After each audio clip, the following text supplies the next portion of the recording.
Sports Zone update. Well, after a day off, the Badgers were back on the floor for practice today as they prep for a visit from Rutgers coming up on Saturday. Wisconsin has won 3 in a row, including road victories at Michigan and Minnesota. They've done it by coming from behind in both of those games and appear to be coming together after having introduced so many new players to each other's games at the beginning of the season.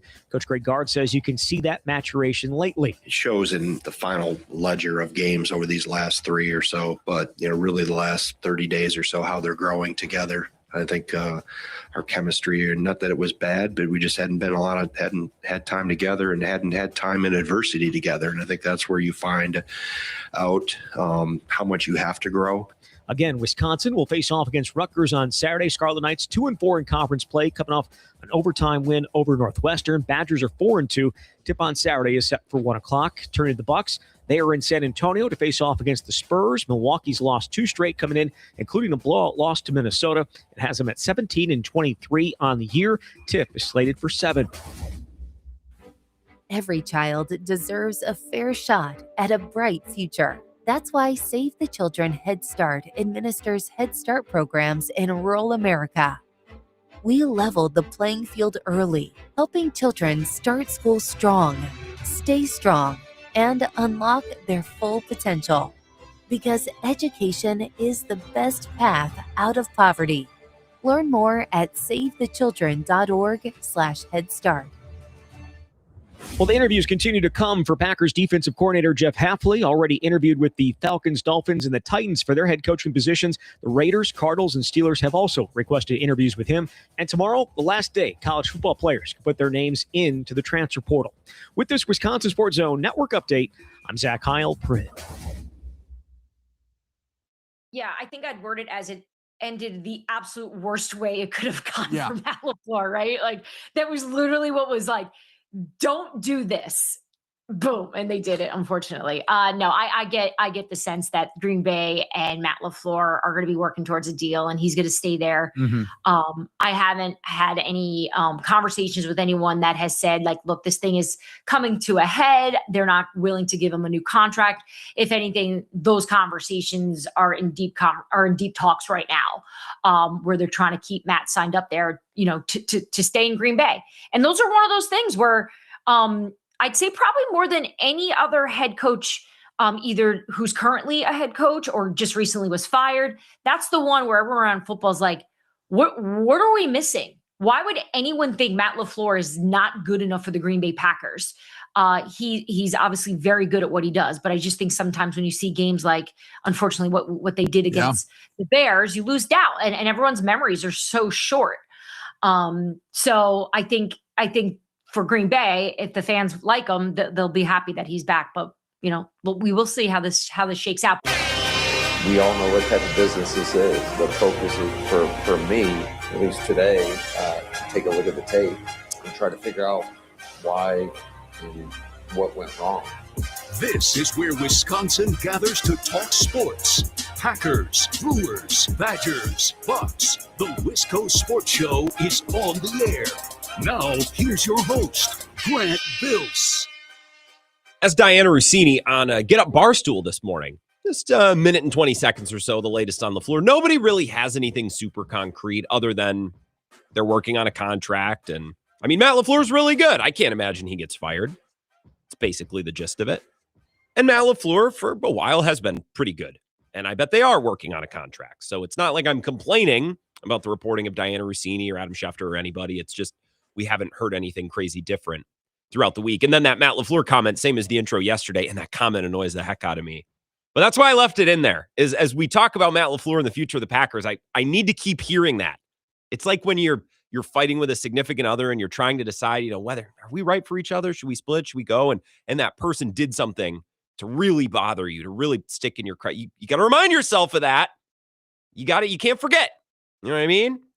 Like you take 2 weeks off. You take a break for a couple of weeks with a romantic partner. You're trying to decide if you want to stay. Well, over those 2 or 3 weeks, you might forget about some of the things that really drove you nuts, that really drove a wedge between you two in the first place, the reason you're on the break. Now, sometimes those things are insignificant and they shouldn't end a relationship, but sometimes it's like, oh yeah, that's right. I forgot why we were originally fighting in the first place. And it's because the Packers lose 5 in a row to end the year after losing a bunch in a row to end the year last year, and it looked the same.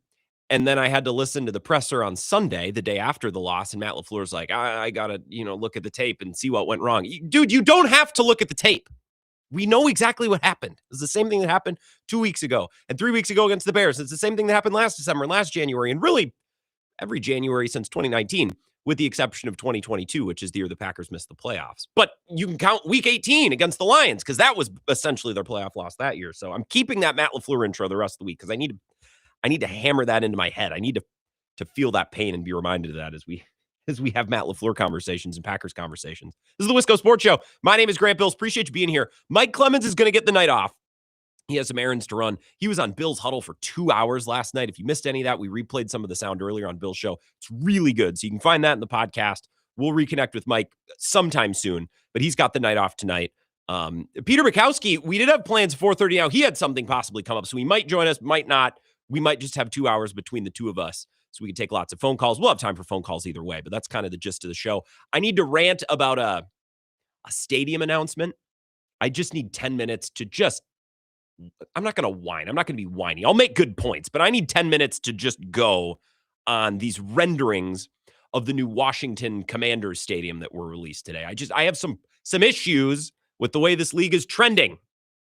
So you're all going to hear about it because it's my show, and I ultimately get to decide what we talk about. So I have that on the rundown tonight, and some interesting comments that Mike Daniels made on the Pack-A-Day podcast, and I also want to get to that at some point tonight. That's kind of what's on the table.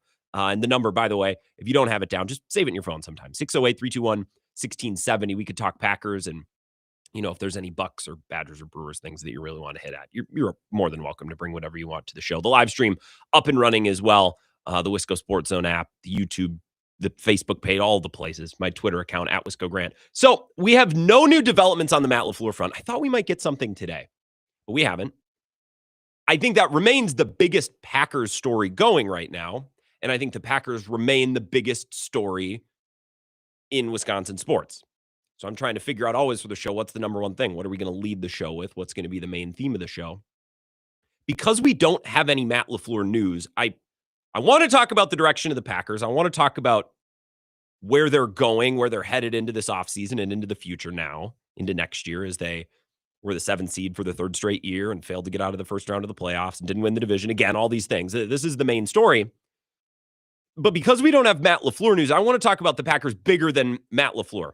As we've discussed with special teams and as we've discussed with, just certain themes and certain things that we've noticed with this Packers team. I think some of the issues that they've had, and on some level, they're champagne problems, right? If you were to talk to an Arizona Cardinals fan or a Cleveland Browns fan, they'd tell you, oh yeah, your team's riddled with issues. They can't get out of the first round of the playoffs. So champagne problems, but problems nonetheless. I've often referred to, I remember a couple of years ago making this point on the show, the Packers are the gated community of the NFL, right?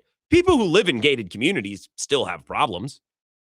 High taxes, the HOA, my key fob at the front gate of the neighborhood didn't let me in. These are problems. And for the people who live in gated communities and operate in gated communities, we're pretty well-to-do as Packers fans historically.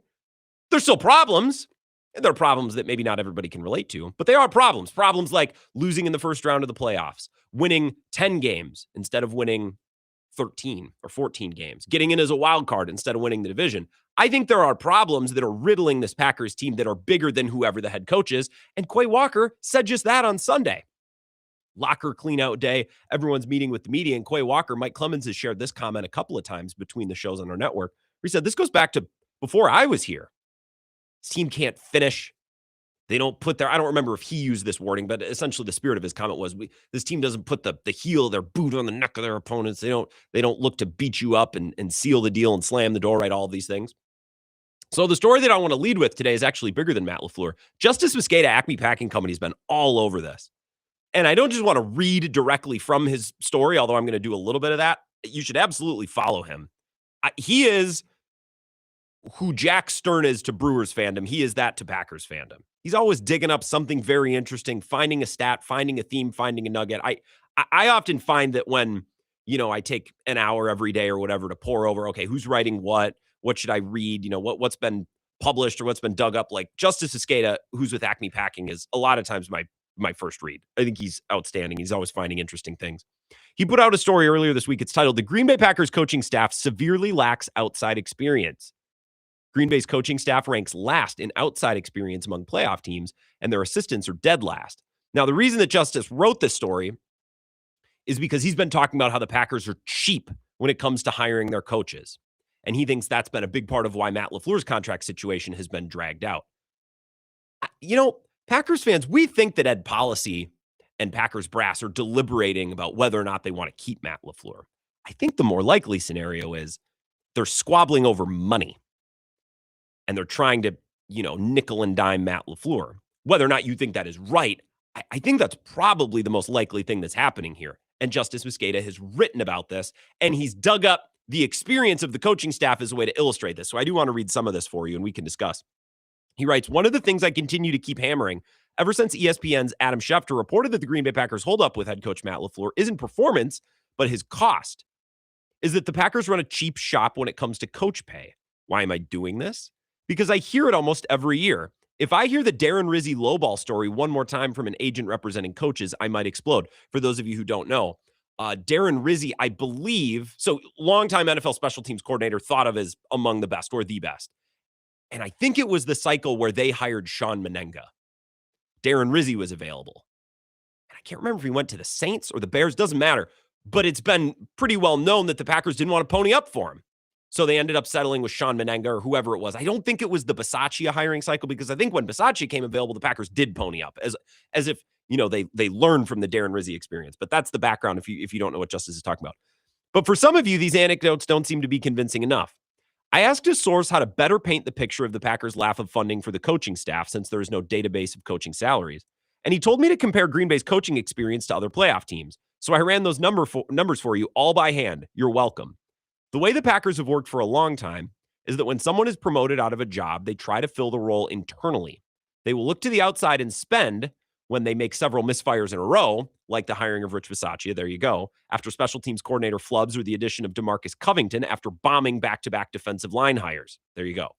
DeMarcus Covington was a defensive coordinator under Gerard Mayo. So he was a guy, it's like, we're going to go get a guy with defensive coordinator experience, albeit 1 year, but that was a more legit hire than the last couple guys they've had at the position. All right. They made an internal promotion at linebackers coach when they lost Anthony Campanile to the Jags onto a defensive coordinator promotion. So there you go. They're replacing him. Here's another one of those anecdotes again. Take the Packers' replacement for Jason Vrabel, who was promoted from receivers coach to passing game coordinator in 2024. Did Green Bay search the globe and run an extensive search to find their next receivers coach? No. They hired their assistant offensive line coach, the guy who gets coffee for the offensive line coach, Ryan Mahaffey, to run the position. That's sort of par for the course with the Packers right now. They're a draft and develop team that isn't supporting much of that development. We're going to circle back to that because I think that's the crux of what really matters here. I don't care how much the Packers spend at coaches. Unless they have a coaching problem, then it's an issue. Then I have a problem with it. If you can get by promoting internally and paying nobody because you develop great coaches and you win and it doesn't matter, I don't care. You win the games on the field, not on a spreadsheet. But if the spreadsheet is impacting the game on the field, then I have a problem with it. That's why whatever you do with head coach Matt LaFleur, sincerely make a decision and stick to it. Understand the cap timeline of the roster, but build up a good assistant staff. My biggest problem with the organization right now is that the man at the top so much is funding for all the other guys so I botched that. What he's saying is my issue really isn't the hiring of Matt LaFleur. It's the funding for everyone who's working for Matt LaFleur. Hopefully some of these numbers I'm about to list will open your eyes. First, I want to look at on-field coaches. This is really a college football term, but I'm short of a better phrase.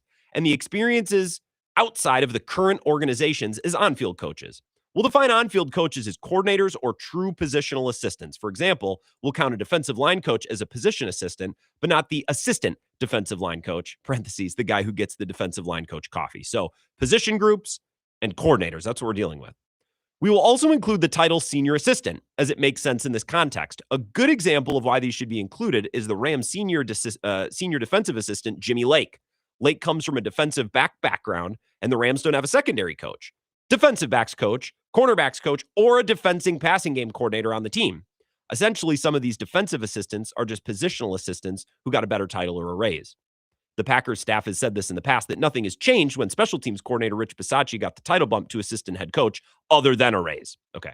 Including all of these coaches, here's how every playoff team's on-field coaching experience sits outside of their time with current NFL programs. So combined years that assistant coaches or coordinators or senior assistants have spent outside the staff. How much experience and, presumptively, ostensibly, wisdom, how much experience have you accrued working in other places, coaching in big games elsewhere, working in other systems, working in other organizations? The Seattle Seahawks are number one of the teams that made the playoffs at 129 combined years. The Panthers, 125. The Bears, 121. The Bills, 108. Down. The Patriots are about middle of the road, 91 years. The Eagles, bottom third, 85. Just fired Kevin Petula, by the way, their offensive coordinator. Houston Texans, 78. Rams, 59. And the Green Bay Packers, 47. And Justice writes, that's not good. The other 13 teams that made the playoffs this year averaged 97 and a half years of outside experience on the coordinator and assistant level. The Packers have less than 50% of that on staff. That strategy, as an agent puts it, is Green Bay's way of saving money on the coaching level. They have no issue spending on players, and I've been told their front office spend is above the league average. Why hire Rizzi when you can hire Sean Menenga, who came to the Packers with 1 year of special teams coordinator experience, leading Vanderbilt, who went 6-7, playing under a very different special teams rules in college football? Yeah, when you put it like that, that's stupid. And I was right. It was Menenga versus Rizzi, not Bisaccia versus Rizzi. Bisaccia was the course correction after they cheaped out on Rizzi. Menenga was eventually replaced by one of his assistants, Maurice Drayton, after another move was made to avoid having to go to the market and get into a bidding war. That's maybe the most insane thing the Packers have done in my lifetime, by the way. They lost in, what would it have been, 2020? I believe to the Buccaneers. Their special teams were a disaster. So they fire the guy. What do? They promote his assistant. Just think about that. The team who's notoriously had bad special teams for well over a decade at this point at 2020, like going back towards 2010. It's so bad they have to fire the guy. And what do? They promote someone who worked under him. That's so stupid. Now, if the top guy was promoted and got a better job somewhere else, fine. He was fired because of how bad he sucked. Neither has received an opportunity to be a special teams coordinator in the league since their time in Green Bay. That's why they spent on Bisaccia. The development tree that they were hoping for had completely rotted. Speaking of special teams coordinators, Bisaccia is clearly the most veteran coach on the Packers roster with 20 years of NFL service outside of Green Bay. The Packers also didn't have a problem grabbing Jeff Hafley as their DC either. Their real problem has been at the non-coordinator level, the true assistants. So what does the team's assistant pool experience match up to the other playoff teams? This is shocking. The Seahawks have 119 years. Middle of the road is the Patriots with like 74. The Packers assistants have 21. That's less than half of the next worst team, the Steelers, with 48. This is what Justice writes. The Packers stick out like a sore thumb. The 13 other NFL playoff teams average 77 years of experience at the assistant level. Green Bay is at 21, which is 27% of the average. Even on defense, where they have, to their credit, spent on Covington and passing game coordinator Derek Ainsley. One of these two is expected to be Hafley's defensive coordinator if he leaves for a head coach gig. They still rank 13th out of 14th NFL teams, only ahead of the Chargers, who essentially imported their entire staff from the University of Michigan, which is why they don't have any NFL experience. Offensively, the coach with the most on-field experience outside of Green Bay is running back coach Ben Sermons, who spent 4 years with the St. Louis Rams. That's how long ago it was. Before joining McCarthy's staff in 2016, he was kept in the transition from McCarthy to LaFleur like many on the defensive staff. So you can read the rest of this, and you should follow Justis Mosqueda and read everything that he does, because he's always writing about something important or interesting or something past just, again, I don't mind a column. I don't mind a narrative. I don't mind an opinion piece, especially when it's like Tom Silverstein or Bill Huber, been there for 20 years, and they're writing that the Packers should move on from their head coach. I'll read that. That's a big deal. But basically what Justis Mosqueda has dug up is they're cheap as hell at their position groups. And I've heard stories of like this, like, I am of that age. I am from Wisconsin. I'm a very social cat. I have some friends or some people that I know who played football at UW. I went to a very big, my high school was a very big football high school. It was very important to my high school, very successful program. A lot of, felt like 2 kids, maybe a couple kids, the grade above me, below me. There's a couple people who have played at UW or who were my age, who had a friend of a guy who played at UW. And you hear these stories about fickle staff at the beginning where guys like didn't have a true assistant. They're basically coaching themselves. No wonder you're not going to develop. You don't even want coaching you. So I think we can talk about Matt LaFleur and the culture that he has built and the ways that it's strong and the way that it lacks. I think there's lots of issues with the Packers that go beyond just the head coach and certainly go just beyond the special teams coordinator. It's like they need to fire Bisaccia. Sure, they could, but I'm telling you, it's not going to fix the problem. They need an organizational overhaul from top to bottom in a lot of these position groups. And if you're going to be a draft and develop team, especially when your picks, especially your first round picks, Rashawn Gary, Lucas Van Ness, Jordan Morgan, right? Toolsy, raw type player. Like, if that's your strategy, dude, you need good assistants. You need good teachers. I don't think the Packers have. I mean, they clearly don't. And that's a problem that needs to be addressed.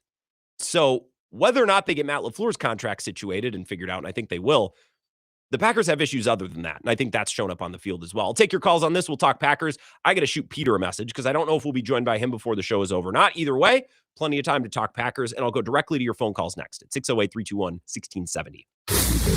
This is the Wisco Sports Show with Grant Bills on the Wisconsin Sports Zone Radio Network.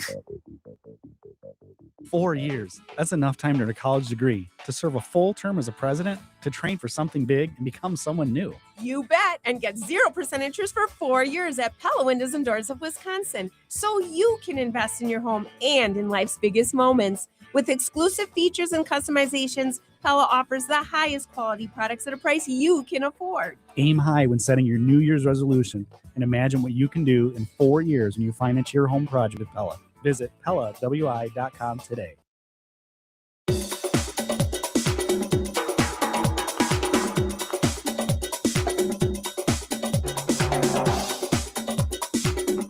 The Wisco Sports Show will resume in 3 minutes.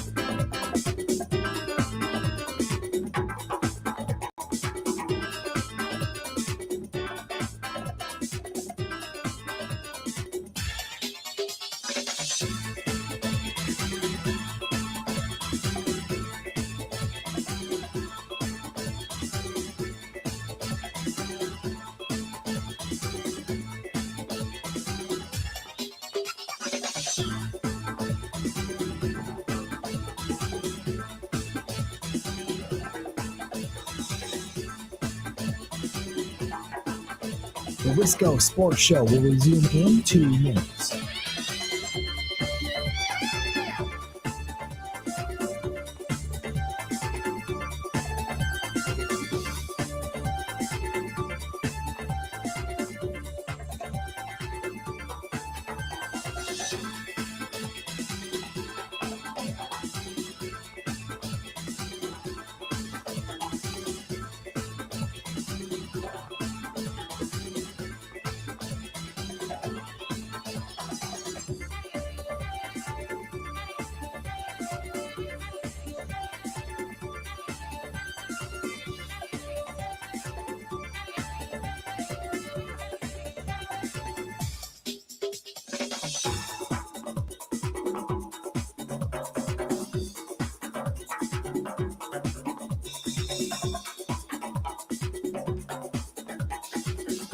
The Wisco Sports Show will resume in 1 minute.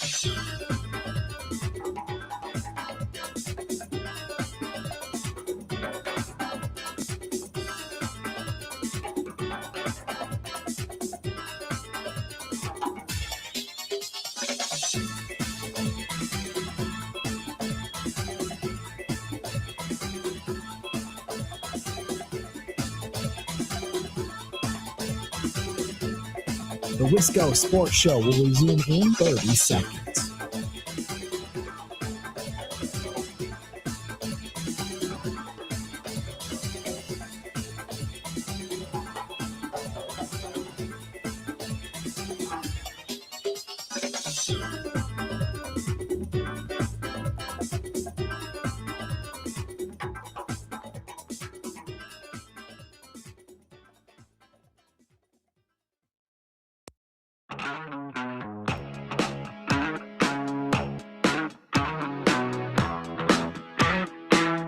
Wisco Sports Show. I'm excited coming up at 6. Now, don't get me wrong. I'm excited for the next hour and a half of the show. I love doing the show. I don't want it to be done. But Thorson and Heilprin tonight, Monks and Sun Prairie, I'm going to make my way out there. I wasn't there last week. Had some things to do. You don't care. But I'm going tonight. I'm excited. Going to have a beer. I think we're going to drag producer Austin. I like calling him intern Austin because he's not an intern. But, God, his personality fits the title. Like, if there ever was someone who fits the intern producer title. Sometimes in radio, you pick up nicknames, producer Mike, intern Jeff, and then it just never, like, you should graduate from that. Austin's been here long enough. He's co-hosted Bill's show with me. He's produced Bill plenty. Like, he's not just an intern, but God, look at him. Listen to him.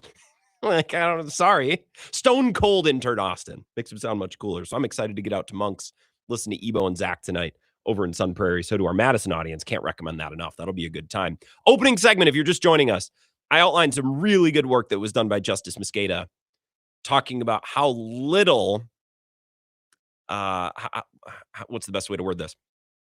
He dug up and highlighted in his story for Acme Packing the tiny amount of outside experience that Packers assistant coaches and coordinators have, right? Which means they're promoting internally, which can sometimes be good.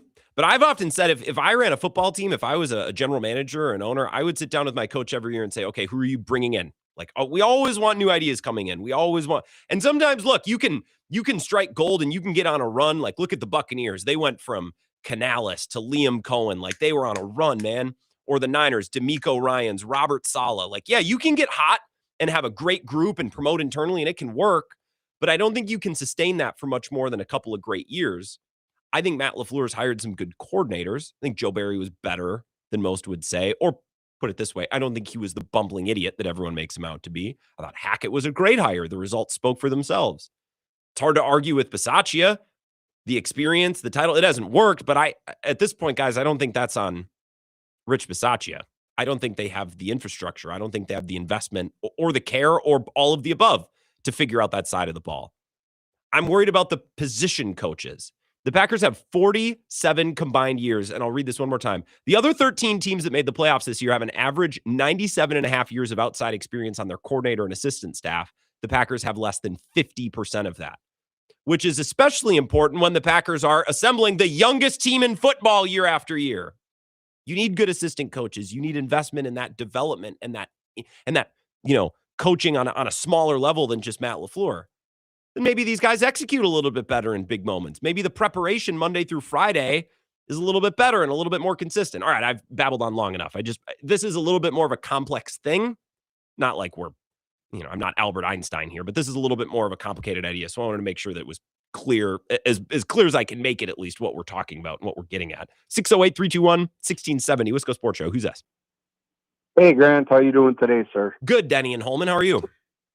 Good. Hey, I just wanted to tell you, anybody that missed the huddle last night, that was the best huddle I ever heard from you guys. Producing. I didn't do anything. I didn't talk until the last segment. It was all Mike Clemens. That's why it was so good. But you still produce, man. And like I said, sure. Some of the things that Mike said, like with Quay Walker sitting home in Georgia saying the Packers never could finish when he was out there, in Georgia. And I mean, some of the other things like Mike said, like how do you take a timeout, go on the sidelines, come back in and get a delay a game, And he said, how do the Bears go and do a 2-minute drill, 2.5 minutes, not calling one play, and just go down the field, and the Packers don't even look like they're assembly of a 2-minute drill, Yeah. And I mean, just some of the stuff that him and Bill, I mean, their knowledge is just unreal. I like Mike when he's not on a clock. You know what I mean? Because typically when he's on our shows and he's on the phone, we're sticking to a clock, not just to make this a huddle recap, but when he's got time to lay out, he's the best, Denny. I agree. And one thing I wanted to say too is, look, we could have had Elliott Wolf stay, right? And he went to New England. And look, New England might be going to the Super Bowl. We could have had John Schneider stay, right? No, John Schneider went to Seattle. Guess what? Seattle may be on the verge or the cusp of going to a Super Bowl this year, or who knows, And we left another good scout going out of Cleveland. He's leaving. Miami. That's been with the Packers. Yeah. Or for like a long 15, 18 years. Mm-hmm. You know, so I mean, I totally agree with you that we just nickel and dime these guys, and then they get better offers. People see they're out there, and that's it. Yeah. You know? Okay. So first of all, Denny, I'm gonna let you go. I appreciate it. I think John Schneider is one of the best, not just GMs, but the way that he runs an organization top to bottom. He just does a bang up job, and he doesn't do it the same way that a lot of people would think you're supposed to do it, which is what I love. I love when GMs make picks or make signings or do things. Everyone goes, "Oh, that's so stupid," and then it works out great. Like when the Lions drafted Jahmyr Gibbs, or when the Seahawks signed Sam Darnold and traded Geno Smith. Like I like when GMs do things, and the collective, the big brains on NFL Twitter, like, "Oh, that's so dumb, that's so," and then it works out. I think that's great. So the Packers have certainly. It's the Packers and the Ravens, the two organizations that churn out scouts and churn out personnel men because they have such good process. You're not going to keep all those guys just because you pay them more. All those guys wanted opportunities to go run their own gig. Reggie McKenzie was another one. John Dorsey was another one. That's going to happen. You know what I mean? Like those guys want their opportunity to go be the guy. So that's going to happen. And it's happened plenty from Green Bay, from Baltimore, especially. A lot of New England guys did that as well. And I guess it's worked for the cat Caserio, who's down in Houston now, but it hasn't really worked for anybody else. I don't think the issue is the talent, Denny. I think the talent's great. And as I said the other night, I know people are mad because the Packers lost and, you know, they had some roster deficiencies. I think Brian Gutekunst has done an underrated good job among Packers fans. They suffered a lot of injuries, and they were certainly exposed at a spot here or there. But, like, they had to play Nick Neiman. Like, there's no team where it's like, thank goodness our GM had a great sixth linebacker. Like, there is no team like that. There's not enough depth in the NFL. Most teams don't have 2 good corners, let alone 4. Most teams don't have 2 good off-ball linebackers, let alone 5. And the Packers, you know, with injuries have been stressed a little bit like that. I don't think the issue is the talent. I think the issue is coaching. And not just the head coach. It's the whole thing, man. And I think that's really laid bare on special teams, which, let's be real, if you're running an NFL team and you're trying to cheap out on coaching, it's pretty easy to say, well, we'll get the defense, we'll get the offense, special teams, we can figure it out. We'll just get a good coordinator at the top and he should be able to do the thing. Well, I don't think that's been the case, clearly, in Green Bay for a long time. Let's take another call here. 608-321-1670. Wisco Sports Show. Who's this? Hey, Greg. Good afternoon. It's Corey. Can you hear me? Yeah, I can hear you, Corey. Awesome. My connection wasn't the best, so. You're good. Excuse me. Jesus. Getting over the bioweapon here. Okay. So I got a few rhetorical questions for you. You don't have to answer, but this is just. Well, if they're rhetorical, I probably won't. Go ahead. Well, we're an economy, right? Sorry. Yeah. So sorry. rhetorical questions Yeah. is, so reading that article or listening to you read it, and I saw it yesterday too. First question would be, has that always been their philosophy to be the Coles of the NFL? Mm-hmm. If not, when did it change? So that's question number 2. Sure. Being that they've seen the disasters that happen, and have happened multiple times with hiring from within and finally going outside, has that had any impact on their philosophy? Apparently hasn't. Another rhetorical question would be, they print money there essentially. Is there a reason why they're following the Brewers' mode of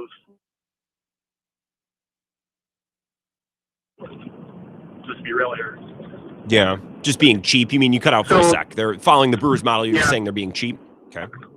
Yeah, following the Brewers model of being the Coles of the NFL with your coaches, because your point is well taken, and I think it's pretty obvious to everybody is that if you're going to have a fairly young roster and you're going to need to develop those guys, you're going to have some high quality men coaching them. They had that last year with the linebackers coach that went on to this defensive coordinator position down in Jacksonville. And as you noted, they tried it with Rich Bisaccia. I've got my own problems with him. I call him Rich Bisaccia, Osama Bisaccia, because I think he's kind of a terrorist on the team, right? I know Mike Clemens says he does a bang-up job coaching special teams, but I'm still waiting for evidence of that. He says he knows everything, but at least he's laying the guy in on the field that's been there since Lombardi time. Yeah. Mike Clemens. So that's good to know. So he can be the heighten in it. But back to your original point, those are some rhetorical questions. I'm just learning with the Packers, and I guess we'll see what they do. Grant. Also, one piece of advice: you were talking about ice fishing the other day and worried about having to go spud bar everywhere. Yeah. Go out to Lake Mills, out to Rock Lake. There's solid ice out there. There's solid lots ice. of out there ice fishing. Well, I'm hoping I saw people out on in Monona Bay earlier. I appreciate it, Corey. I joined the Madison Chain of Lakes ice fishing page, and my favorite. This is just a sign of the times, and I can be a real a-hole too, so I'm not judging anyone here. But it's a Facebook page where people can comment about what's going on the Chain of Lakes in Madison, fishing information, and someone will post, "Hey, how's the ice on Kagansa or whatever?" And everybody be like, "Why don't you go out and see it? Why don't you go out and check it yourself?" It's like, but then what are we doing here on Facebook? Why does this community exist? If not to share, no one's asking where the fish are. We're asking how much ice there is. I'm hoping by this weekend. I saw some people were out this morning. I don't know how long the Packers have operated this way. They will spring on coordinators when it looks like their previous efforts have been a failure. When they busted out on Menenga and the subsequent promotion of Mo Drayton after missing out on Rizzi, they're like, fine, we'll pay for Bisaccia, right? Or when the previous couple defensive lineman coaches, and I can't remember the guy before DeMarcus Covington, I'll have to look it up, but we talked about it as a guy who wasn't really thought all that highly of. He was an internal guy who was promoted from a lesser role. I can't remember which. So they go out and spring for DeMarcus Covington, who is a defensive coordinator under Gerard Mayo. He'd been in New England for a while. He was a holdover from Belichick into Gerard Vrabel, kind of a patchwork staff, but still he had experience and he costed a little bit more. I don't think the issue is the coordinator spend. I don't think the Packers are cheap. They spend on players. They spend on cash. They guarantee those contracts. They do what they need to do to manipulate the salary cap, which can cost more, again, in cash if you're guaranteeing money. I think the Packers spend money. An area where they spend a little less is on the assistant coaches. They promote internally. They upgrade guys internally when they can get away with it. And I don't think they're getting away with it. I think they're struggling to get away with it. And it's being laid bare, in the way that, Rasheed Walker's not executing in the most important moment. I think Ryan Mahaffey's the receiver coach, who once upon a time was the assistant offensive line coach. Jaden Reed's dropping passes in big spots. Dontavian Wicks's performance is coming and going. I know he was hurt this year. I'm just using examples. Special teams. That's a very detailed, that's an area of the football field that takes attention to detail. And I would think some brain sitting down and grinding just special teams. You can't repurpose the running back coach on a kick return or whatever. So that's spend. You would need to spend there, right? We got time for one more, and then I got to take a break. Let's go Sports Show. Who's this? Hey, Grant, Coyote Mike. Hey, Coyote Mike. What's up?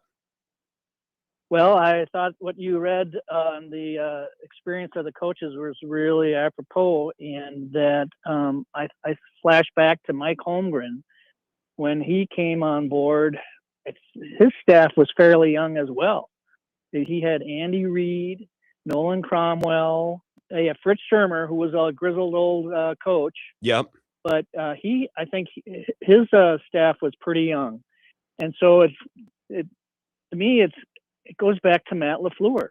If he's not demanding enough that the players execute and pay attention to detail, maybe he's not demanding enough from his coaches, and he's assuming that they're following through, and they're not. But what if you're a boss and your assistants or the people who work under you are a bunch of knobs, or they've been put in roles like, hey, I need a guy to drive truck from town to town. And you're saddled with someone who's never driven, no CDL, has never driven before. Well, coach him up, teach him. Well, sure. But is that going to get you the best result? That's my point, I guess, is I think the issues with the Packers, it's about more than just the head coach. But are you saying it's coming from administration then? It's telling them, hey, this is your budget. You got to work within maybe. it? Yeah, maybe. Yeah, well, the budget isn't set by Matt LaFleur. Matt LaFleur, why would he cheap out? It's not his money. Why would he cheap out on his own coaching staff? Well, yeah, but then why wouldn't he go to battle and fight for maybe more experience to get more money to he might be to hire better people? He might be. You know what I mean? These things take place. These types of conversations take place with bosses all the time. To me, it's just the focus all just falls right on Matt LaFleur. And God, I hate to say it because like everybody says they like the guy, but I'd either let him be a lame duck or like I tried to say yesterday, I'd offer him a 1-year extension and that was it. And see, prove it or lose it. Sure. And I guess Matt LaFleur might not be the guy. Coyote Mike, I appreciate it. I'm just short on time. But don't you all agree that some of the problems that we're seeing with the Packers go back before Matt LaFleur and back into Mike McCarthy's time? Quay Walker said exactly that. I'll play you that cut coming back. By the way, the previous defensive line coach I was trying to think of who was not highly thought of, and I'll have to text Clemens about this. We'll talk about this next time he's on. It was Jason Reberovich, who went outside linebackers, pass rush specialist, to defensive line coach. Like he just kept moving up. And then he was fired after last year. And then they sprung for DeMarcus Covington. So that was the name. And I remember Mike talking about him, and I don't want to misquote Mike. So I'm going to text him here. I know he's busy, but we'll lean on him real quick. All right. We'll be back in just a couple of minutes. We'll continue this next. This is the Wisco Sports Show with Grant Bills on the Wisconsin Sports Zone Radio Network.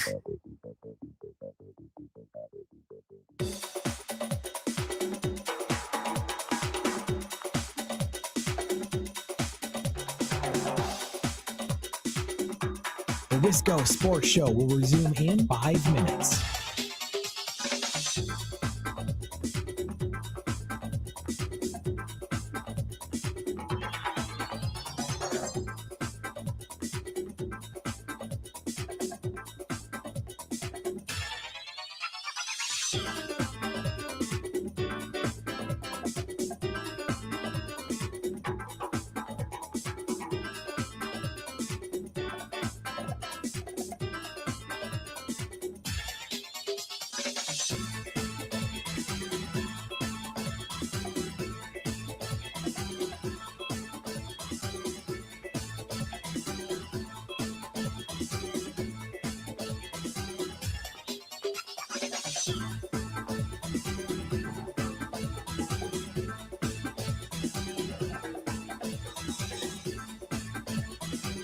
The Wisco Sports Show will resume in 4 minutes.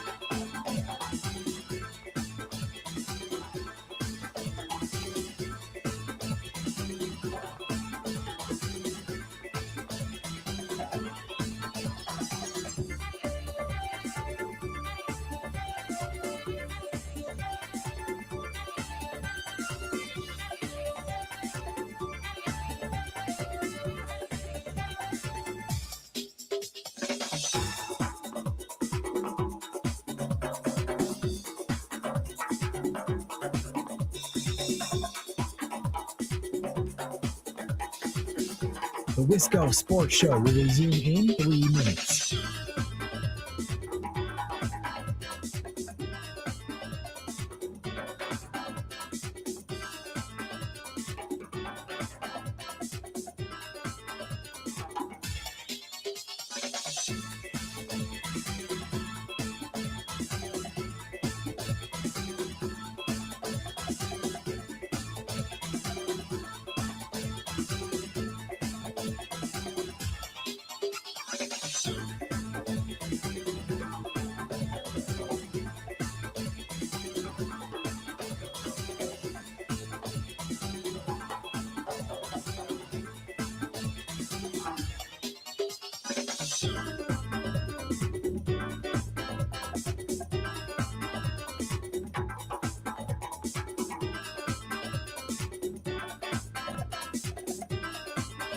The Wisco Sports Show will resume in 2 minutes.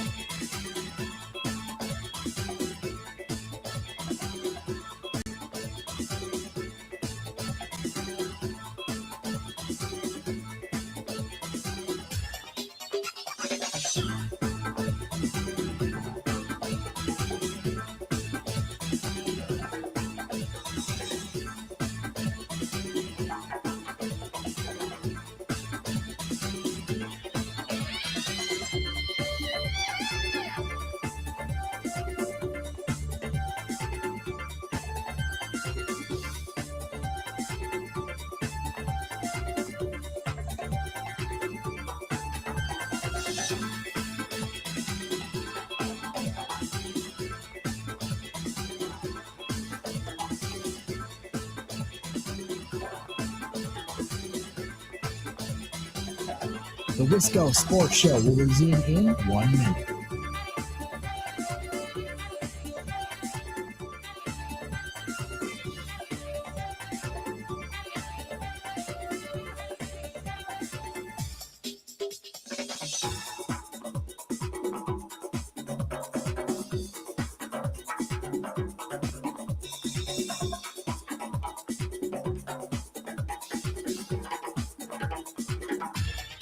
The Wisco Sports Show will resume in 30 seconds.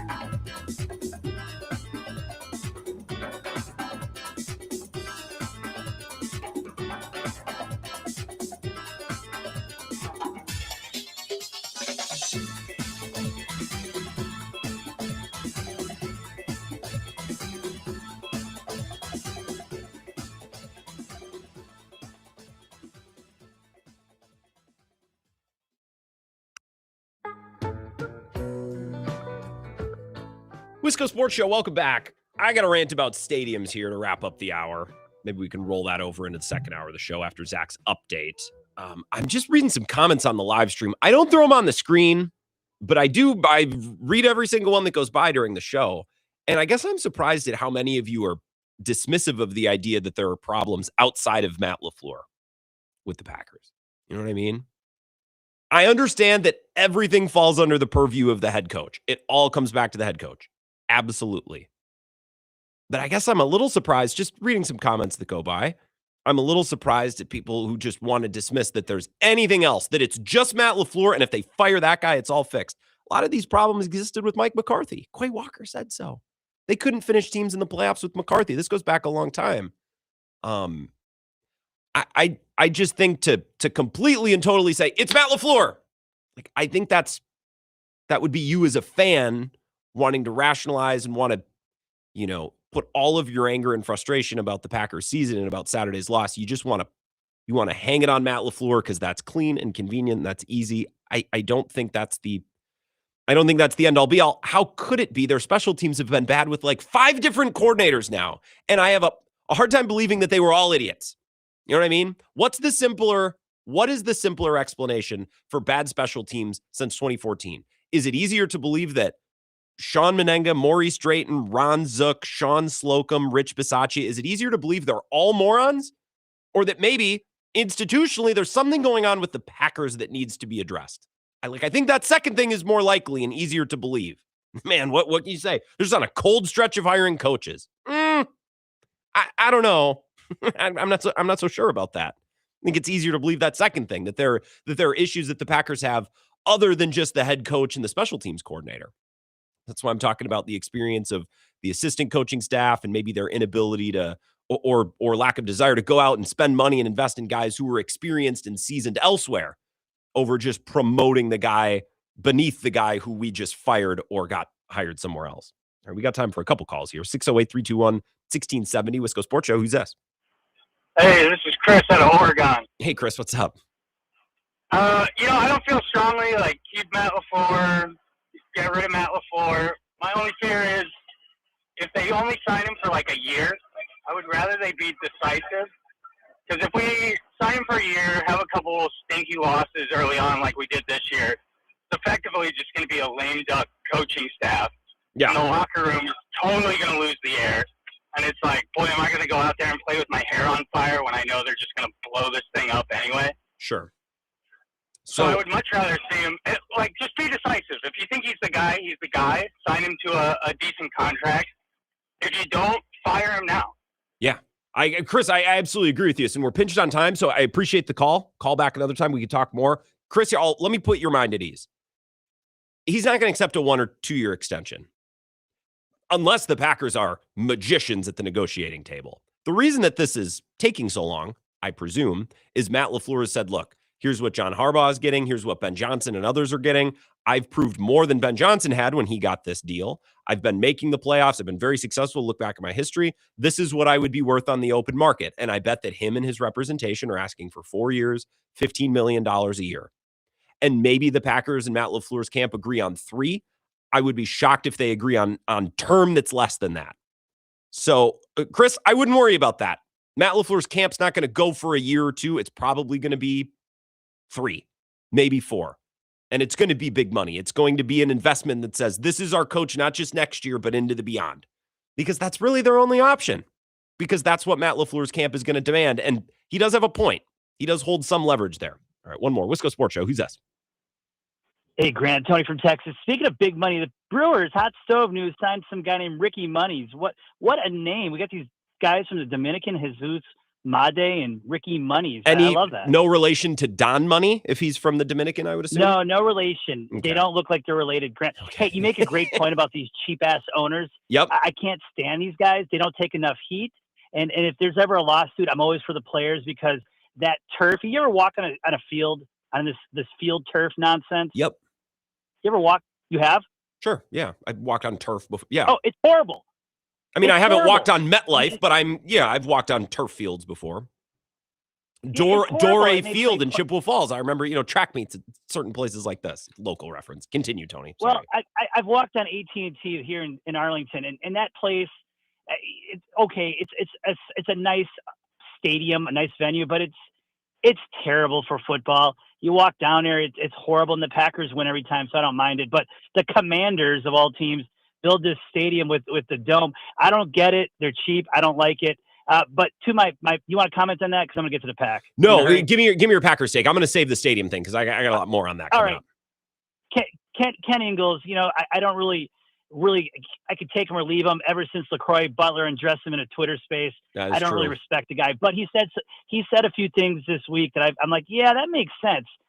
Josh Jacobs getting cut and all these guys not getting signed. But the one thing I didn't get was Quay Walker. Why is he just priced out? Because I really like what Quay did this year. I thought Quay had a big year, lived up to the hype this year. I thought Quay held up his end of the bargain this year. Tony, I'm going to cut you right there. We'll talk more soon. I'm sorry. This is just a bad spot. I got to take a break here.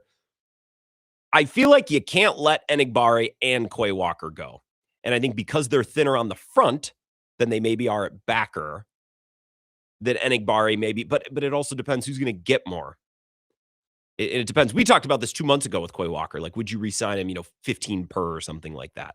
But all the smart Packers people that I've seen, Tony, and it's not just Ken Ingalls, have said, yeah, Quay Walker's, you can basically assume that he's gone, which is, I thought he had a great year, which is a bummer. He's finally healthy start to finish. He finally played next to the guy that he was, supposed to play next to, Edgerrin Cooper. But that's football, right? As soon as you sign one guy or draft one guy, the other guy's on his way out. That's why these GMs and these capologists and, people like not Ed Policy, but what's his nuts, Russ Ball. That's why their jobs are hard. All right, I need to rant about stadiums. Tony, thank you for setting that up. We'll do that next. This is the Wisco Sports Show with Grant Bills on the Wisconsin Sports Zone Radio Network.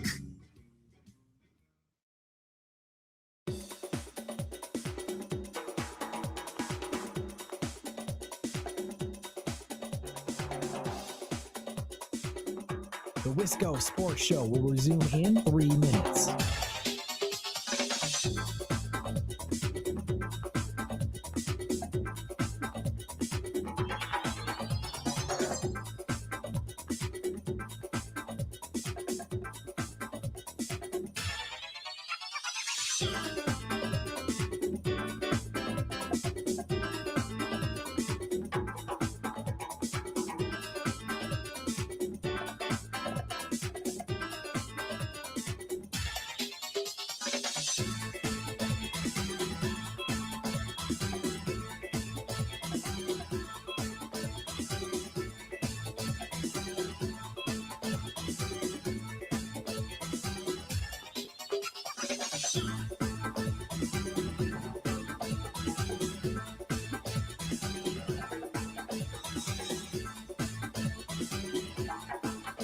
The Wisco Sports Show will resume in 2 minutes.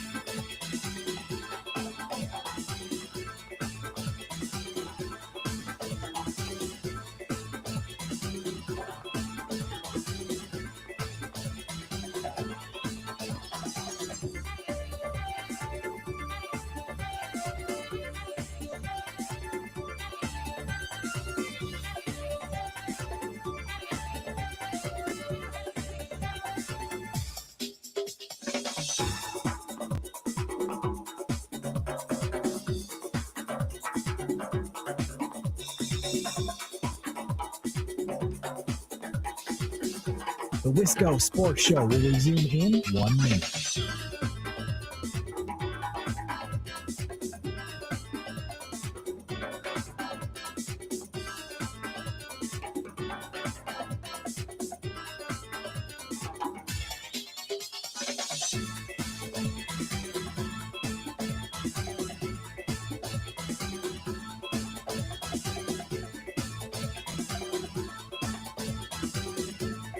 The Wisco Sports Show will resume in 30 seconds.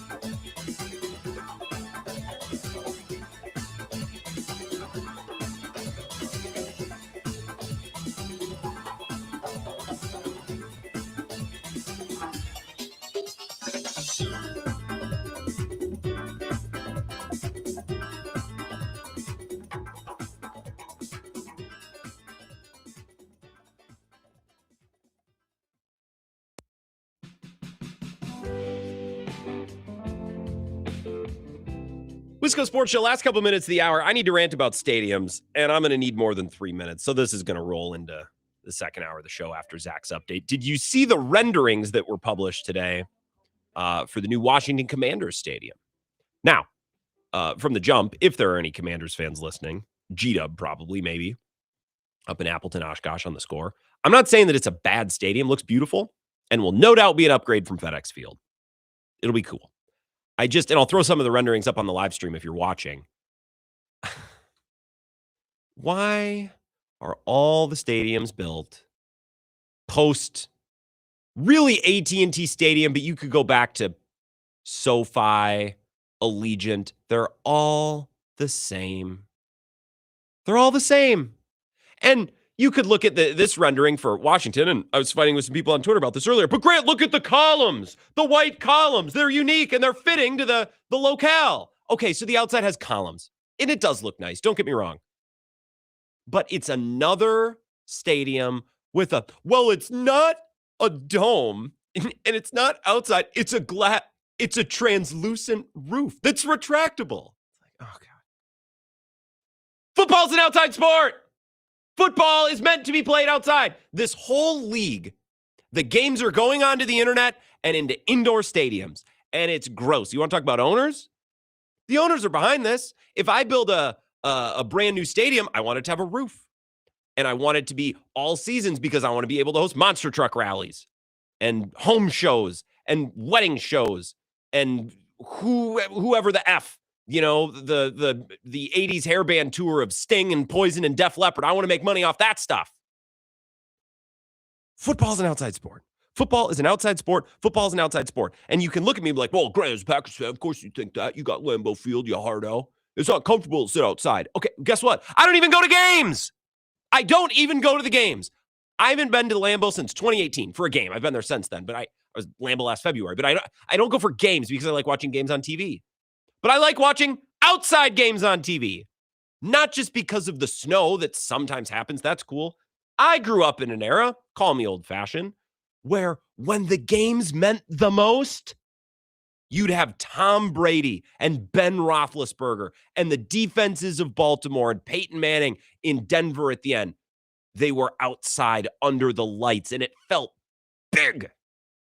You could see their breath and they had sleeves. And it's like, man, you can tell this is a massive game because it's under the lights at Arrowhead, Foxborough, Heinz Field, wherever the Ravens play. I'm not sure.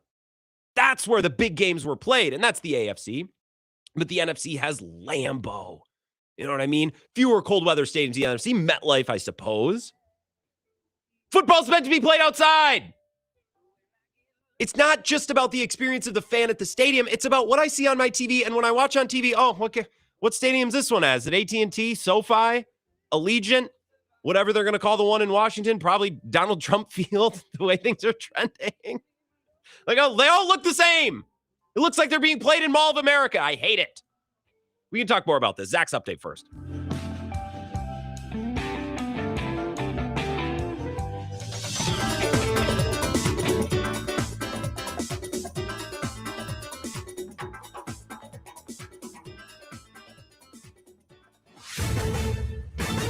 This This is a Wisconsin Sports Zone update. Well, the Bucks are in San Antonio. It's where they're going to take on the Spurs tonight. Milwaukee's lost 2 straight and 3 of their last 4. Last time out, they got hammered at home by Minnesota by 33 points. Led to some booing from the home crowd. Giannis Antetokounmpo responded in kind. Tip tonight in San Antonio, set for 7. Turning to the Badgers, they're trending the other way than the Bucks, having won 3 in a row, including a pair of road games in the last week at number 2 Michigan and at Minnesota. Both games saw the Badgers rally from double-digit deficits, something that earlier in the year they likely would not have been able to overcome. Coach Greg Gard was asked what's changed. We have grown in our connectiveness and in our collective fight. And I think that's one thing, as I've always told them, you're not going to play perfect. You're going to make mistakes. But if you have a competitive edge to you and a togetherness to you, you can overcome those situations. Wisconsin will now face Rutgers coming up on Saturday. Scarlet Knights 2-4 in Big Ten play, coming off a victory over Northwestern in overtime. Some of America's bravest warriors are returning home wounded. Here's one of them. My name is Norberto Lara. While I was on a combat patrol, a rocket propelled grenade took my arm off at the shoulder. I was discharged from the Army, and I've been working with the Wounded Warrior Project since 2007. You don't have to be severely wounded. A lot of guys have post-traumatic stress disorder. Being able to share your story kind of helps you wrap your mind around what did happen over there. My name is Norby, and yes, I do suffer from post-traumatic stress disorder, but I'm okay. Don't suffer in silence. Contact woundedwarriorproject.org.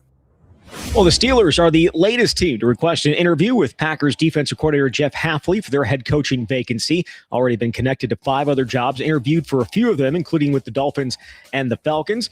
Turning to the Badgers, tomorrow, the final day for players to enter the transfer portal. So far, more than 20 Badgers have done so, though Wisconsin has brought in nearly 30 as replacements. Players don't actually have to choose a new school by tomorrow, just have to say that they want to be in the portal. With this Wisconsin Sports Zone Network update, I'm Zach Heil, Print. Yeah, I think I'd word it as it ended the absolute worst way it could have gone for Matt LaFleur, right? Like, that was literally what was like, don't do this. Boom. And they did it, unfortunately. No, I get the sense that Green Bay and Matt LaFleur are going to be working towards a deal, and he's going to stay there. Mm-hmm. I haven't had any conversations with anyone that has said, like, look, this thing is coming to a head. They're not willing to give him a new contract. If anything, those conversations are in deep talks right now, where they're trying to keep Matt signed up there, to stay in Green Bay. And those are one of those things where, I'd say probably more than any other head coach, either who's currently a head coach or just recently was fired. That's the one where everyone around football is like, what are we missing? Why would anyone think Matt LaFleur is not good enough for the Green Bay Packers? He's obviously very good at what he does, but I just think sometimes when you see games like, unfortunately, what they did against the Bears, you lose doubt, and everyone's memories are so short. So I think for Green Bay, if the fans like him, they'll be happy that he's back. But, we will see how this shakes out. We all know what type of business this is. The focus is, for me, at least today, to take a look at the tape and try to figure out why and what went wrong. This is where Wisconsin gathers to talk sports. Packers, Brewers, Badgers, Bucks. The Wisco Sports Show is on the air. Now, here's your host, Grant Bills. All right, we'll get back into the Packers. That's Diana Rossini about Matt LaFleur. Nothing's really changed. We're still going to talk about it, though, but I want to get back to complaining about stadiums. The new Commanders Stadium, which I believe is on the site of RFK, it'll be nice. It'll be a great game day experience for the fans. And, as much as any sports fans deserve anything, Washington fans deserve to have a successful team. The Dan Schneider, is it Snyder? I think it's Snyder, not Schneider, right? Schneider Trucking, Snyder, Dan Snyder, who owned the team. They deserve to have a nice stadium and have some success because they've struggled with the dumpy stadium in Landover for a long time. So it would be cool. I just hate how all these stadiums look the same. There's no character. I think the last time we talked about this, and I do talk about this a good amount, I was comparing like Lambeau to SoFi. SoFi is a stadium. Lambeau is a theater. That's a football theater where football, like when big time moments happen at Lambeau, you remember them. It's a setting. It's like a concert venue, right? Like an all-time famous moment or a show for a band. I remember it happened at this iconic venue. Red Rocks, the Gorge, Alpine Valley, right?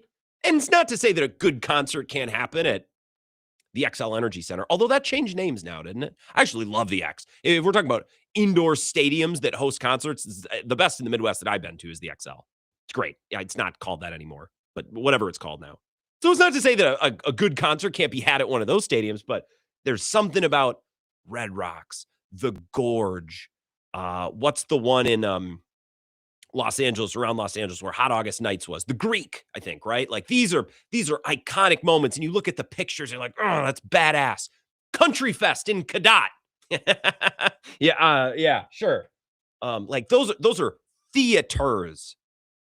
These new translucent domes, it's inside, but it's actually outside. Like that whole thing. It's nice, and you can host events there.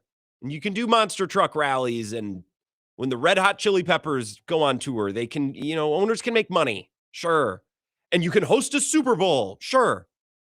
But like Minneapolis hosted one Super Bowl, and I guess they might get another. I'd bet against it. That was great for Minneapolis once upon a time, but I don't think that's the reason you should build a stadium that should, in theory, stand for 20, 30 years just because the city gets to host a Super Bowl once. Well, you build an indoor stadium, we'll give you a Super Bowl. Okay, but that's one time. I don't like how more and more stadiums are going inside. Chicago's going inside. Buffalo's going inside. And it's not just that I think, like, as a matter of principle, that football should be played outside, although I do believe that, but that's secondary. It's not just that I think fans should have to bundle up and wear coveralls and gloves. Like, I think that's awesome. Now, I'm Midwestern and I have those sensibilities, so of course I'm going to think that. But it's secondary from that. When I turn games on my TV, I'm not getting a moment from SoFi. It's a big conference center. It's nice. It's comfortable. I'm sure the amenities are great. But that doesn't feel like a football theater. That's a stadium in which they play some football games. Right? So I'm not saying that every field has to be Wrigley or Lambeau or Fenway, but it's just all of these stadiums are starting to feel the same. And then when I turn them on Sunday, they're all going to look the same. They'll be devoid of character. They'll be devoid of any real aura. It's like we get this with concert venues. Everybody wants to go see a show at Red Rocks. Everybody still wants to go to, Alpine Valley. Or like Great Woods, Mansfield, Tyler and Mass on the live stream. It's a good one too. The Gorge, scenic backdrops where these iconic moments happen. Ugh. I don't know, SoFi, Allegiant, AT&T. They even have sterile names. Ugh. So this is something that crawled up my rear end. Cleveland's going inside too. It's just a matter of time. The whole league, this is a Mike Felger quote that I heard a couple weeks ago. I'm like, God, that's good. The whole league's going onto the internet and inside. Indoors and on the internet. That's where this whole league is going. Just bums me out because it makes the product worse. The owners make more money because they can host events, but it makes the product worse for us. All right, 608-321-1670. We'll take a call here, and then I'll reset the show with some Packers talk. Wisco Sports Show. Who's that? Yeah, it's Darnell. Hey, Darnell, what's up?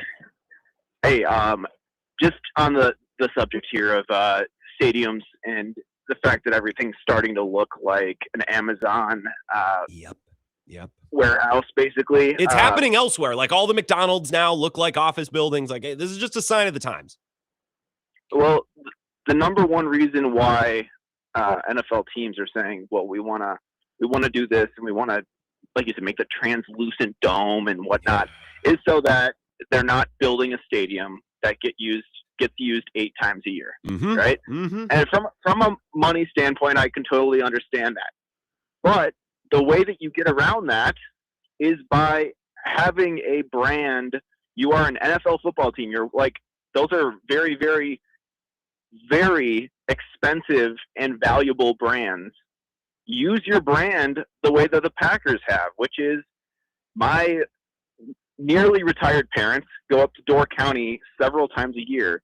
Every time they go up there, they stop at Lambeau Field and they go to the Hall of Fame. Sure. Like, almost every time. Stadium tour is very cool, very affordable too. Yeah, Green Bay and Lambeau have turned Lambeau Field into a shrine to football. to right? football. Yes. Yeah. Exactly.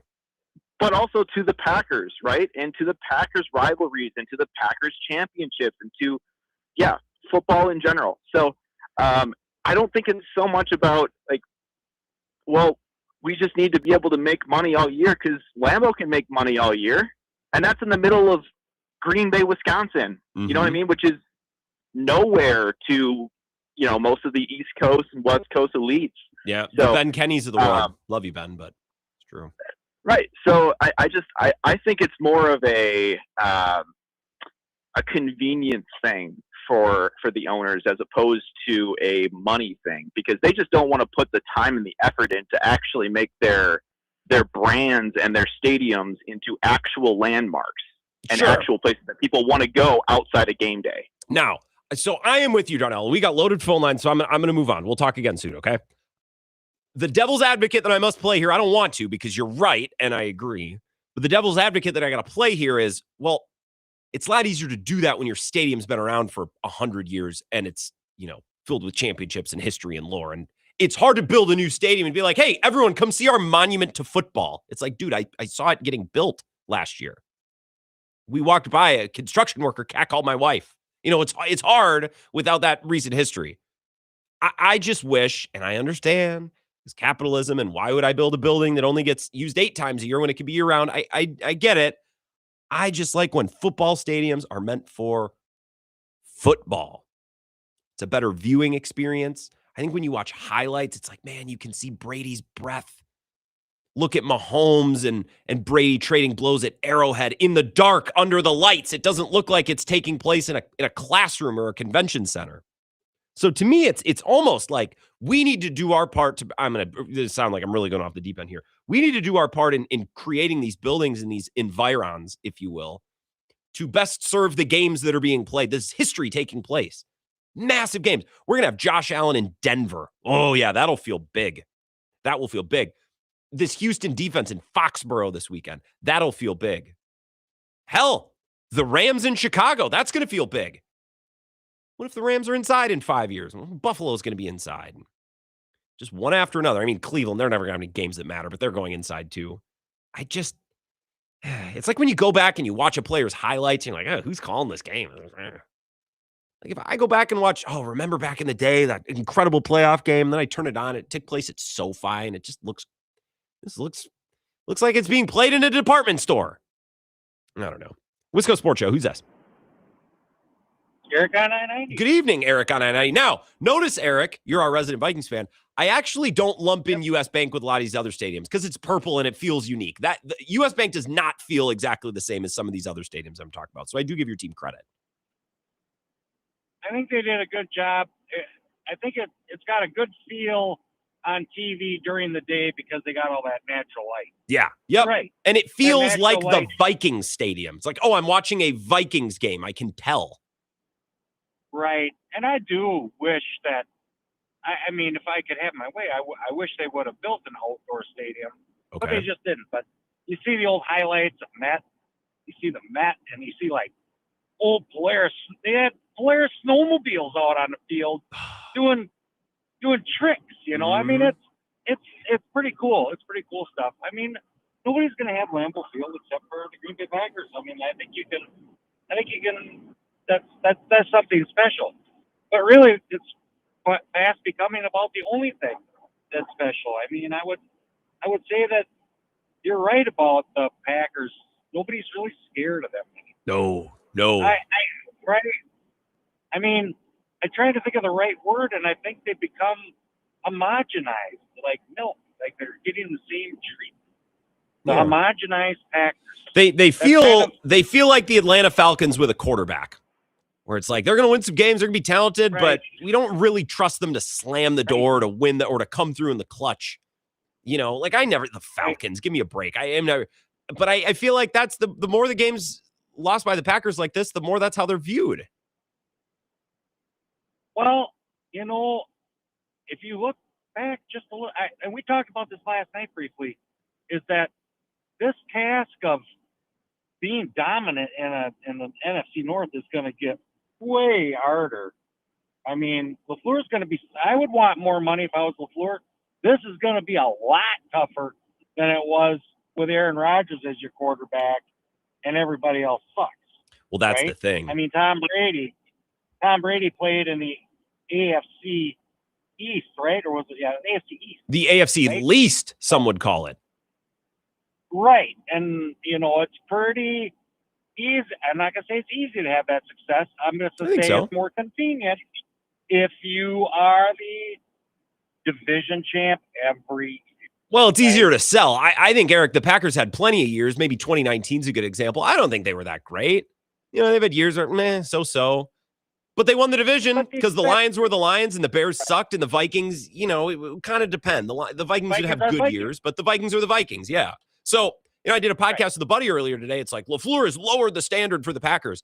I would argue that the Packers are actually kind of the team they've been post-2014, but the rest of the division's gotten better. I would say that's correct, and but even that game, that Chicago game, the feel of watching that game, that whole stadium had a different feel to it. Yeah, the watching the game had a totally different feel to it, and I'm afraid, hey, this guy's a problem for all of us.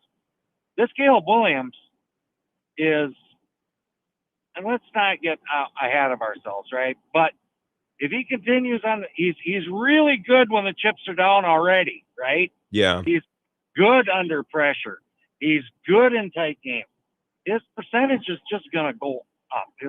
His 50% pass rate, and that's probably going to go to 55 to 60% next year. You would think. And then there's going to be less of those last minute wins. So they're going to be a problem to deal with because their defense, their offenses, they got two good running backs, young running backs, good young quarterback, good offensive line, outstanding tight end, and they just got to make their defense a little better. So I'm afraid that us as Viking fans and you as Packer fans, it's not going to be quite as much fun. But I do know what you mean.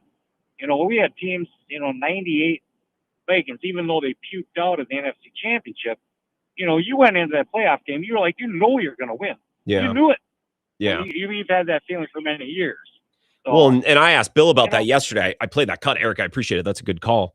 It's like teams used to be scared of the Packers. Somebody's scared of the Packers right now. So we can continue to, I'm going to take some calls. There's three of you on hold. We can push this break back because I don't have a guest or anything to get to. So I want to make sure all of you can get in. Wisco Sports Show. Who's this? Yeah, this is Denny. I'm just passing through on 94, listening to the show, like it. My comment on the Packers, I've been to lots of games, had friends who had season tickets, but for 30 years we've had Hall of Fame quarterbacks. We won one Super Bowl when Reggie White was the Defensive Player of the Year. We won a second one when Charles Woodson was the Defensive Player of the Year. That kind of reminds me of John Stockton and Karl Malone in the NBA. They were always good enough to make the playoffs. They probably weren't, well, they were never good enough to win it all. But I feel like the Packers have always had a quarterback, and almost regardless of their coaching, they were going to be in the playoffs. And Favre played with the fewest Hall of Fame players of any other Hall of Fame quarterback. Like and weapons, so, like receivers, running backs? What exactly do you mean by that? Favre played with the fewest other Hall of Fame players at any position of any other Hall of Fame quarterback. Well, I'm trying to figure out exactly who that would be. And Denny, I'm sorry to run. I got to get to a couple other folks. I don't like minimizing the fact that they only won one Super Bowl with Favre and one with Rodgers. I understand because I watched, like, they should have won the next year against Denver, and they should have in 2008 won that NFC Championship game. And Rodgers should have won in 14. They should have won in 20. So we had the experiences of watching some of these games. We could talk about them specifically. I just don't like, big picture saying, well, they only won one and that's a failure. Does it feel like Josh Allen's going to win one? What about Lamar?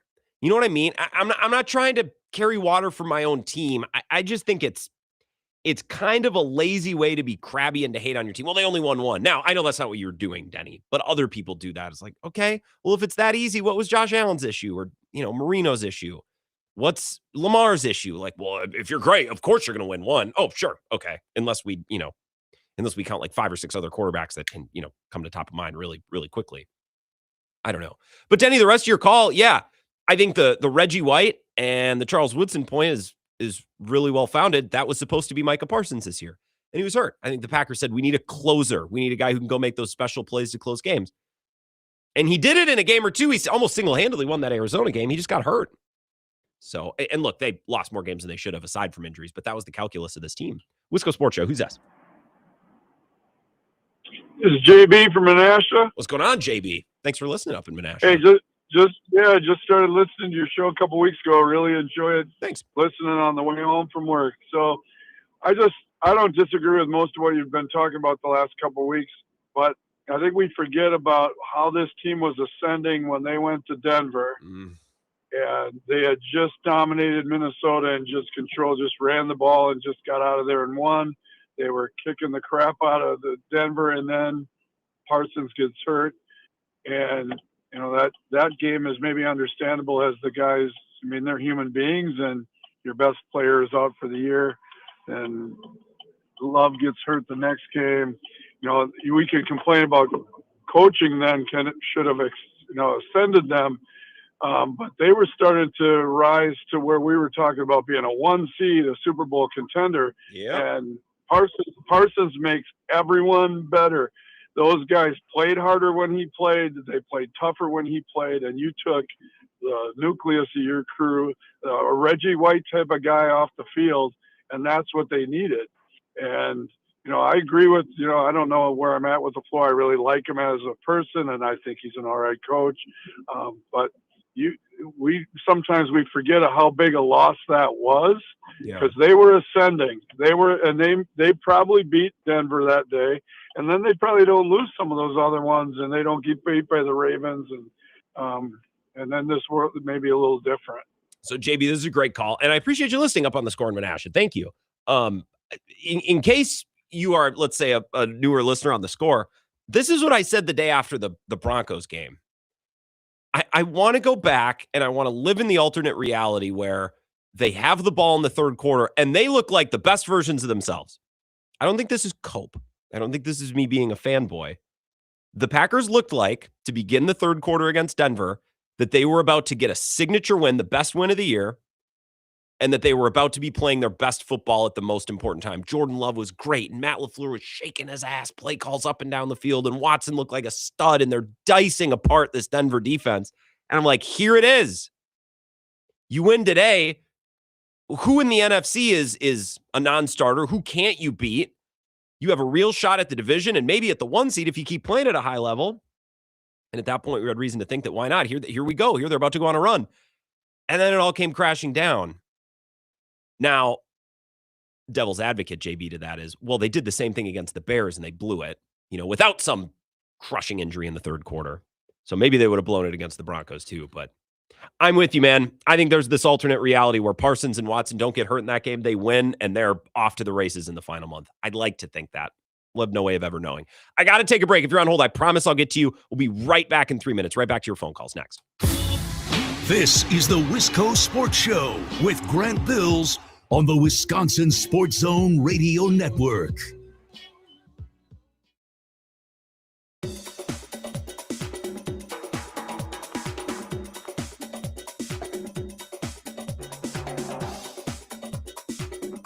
The Wisco Sports Show will resume in 3 minutes.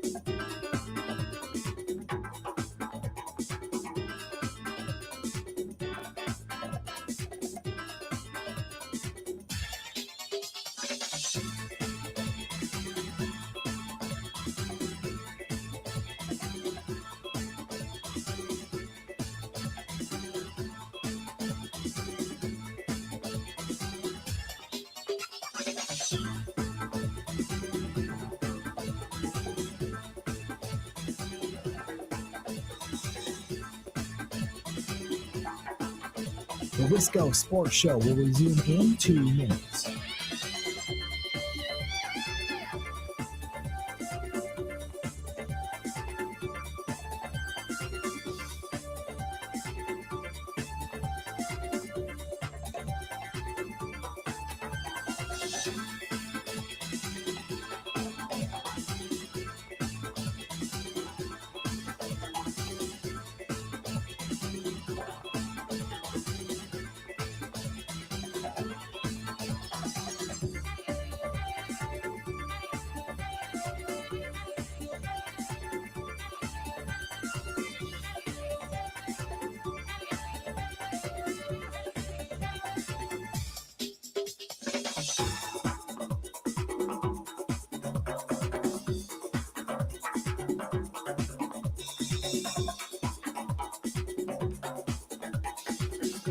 The Wisco Sports Show will resume in 1 minute.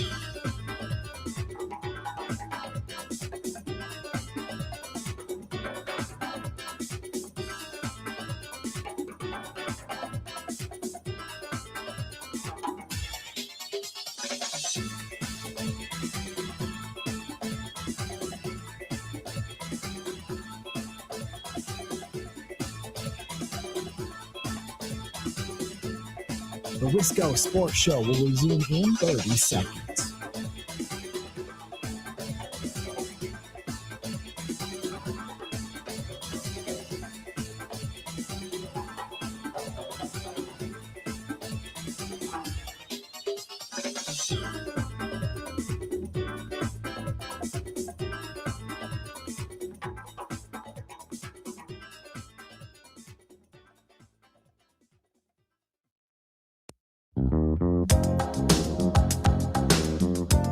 Hey, Thorson and Heilprin coming up here in about 40 minutes, 30 minutes. Holy smokes, look at the time. I'm excited to get out to Monks and Sun Prairie. Very, very excited. This is the Wisco Sports Show. My name is Grant Bills. Twitter at Wisco Grant. Would appreciate a follow. This helps me expand the brand just a little bit. I'll give you a hard reset and reiterate my biggest Packers take from the day because we haven't really hammered that back since 4 o'clock. I think it's about more than Matt LaFleur. And we spent so much time talking about Matt LaFleur. I would like to point out the fact that there's probably some other things that this organization needs to address. So I'll get to that. But first, those of you who sat through the break, Wisco Sports Show, who's this? Grant, Jeremy, how you doing? I'm doing great, Jeremy. Up at Eau Claire. Thanks for the call. What's up? Hey, you bet. Yeah, just 2 points, 2 different things, but okay. I'll try to be quick here. The first one about the stadiums, I think the thing that's getting lost in the conversation also, which, I mean, we see it in baseball. You got the Ivy at Wrigley. You got, Big Green Monster. I mean, Bernie that's Chalet, iconic, right? Exactly. Yeah. So you're giving all that up, and then the other thing, why would you want to give up home field advantage? Sure. I mean, playing outside. If you're the Bills, why are you going indoors? That is dumb. And the fans show up for that. If there's a blizzard at a Bills game, that place is packed. Yeah. Because they know that it's going to, if 3/4 of the league is playing indoors, well, good luck trying to kick a field goal here. Yeah. You're right. have to deal with the wind. I don't know that home field advantage is going to exist because once everyone goes inside, then everybody's soft. Well, that's what I'm saying. Good luck kicking a field goal here. We got wind, we got snow, we got all kinds of things. But yeah, why would you want to give that up? I don't know. But the other take was on the Packers thing. This is stuff me and my friends were talking about this week too. When we thought about it, it's like, I don't care if they bring Matt LaFleur back. I think he's a good coach, but you can't get the band back together, right? We need to start looking at position coaches, safeties coaches, O-line, D-line coaches, like the places where we lacked this year. Those positions need to be hard looked at. Special teams. I mean, we've been bad forever. Special teams, So, I mean, that's just kind of my opinion, looking at it from the micro level. Yeah. When a team is bad, the easy fruit is head coach and coordinators, right? Correct. But position coaches, how about the conditioning coaches? Sure. Our team with all these young players, they're hurt all the time. And I'm like, guys this young should not be injured all the time. So that is strength and conditioning needs to really be looked at hard. Well, and they did that. They just replaced the staff. Jeremy, we got loaded phone line, so I'm going to run. I appreciate it. You're right, by the way, and this is my take back at 4 o'clock. Yes, Matt LaFleur. Yeah, head coach, Matt LaFleur. Yes. I shared with you some stats that Justis Mosqueda drug up, Acme Packing. I'll just read you the kicker at the very end of his story. The other 13 teams that made the playoffs this year averaged 97.5 years of outside experience on the coordinator and assistant level. The Packers have less than 50% of that, meaning they're just promoting the next guy. Quality control, up to assistant, up to position coach, up to coordinator. And sometimes you can find really good coaches like that, don't get me wrong, but then those guys get higher away. The next guy's probably not going to, you can't just go internal. I think the Packers have skated by like that. And that's not on Matt LaFleur.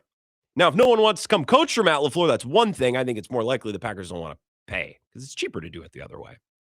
And the Packers don't skimp on salary. They don't skimp on certain things, but on assistant staffs, yes.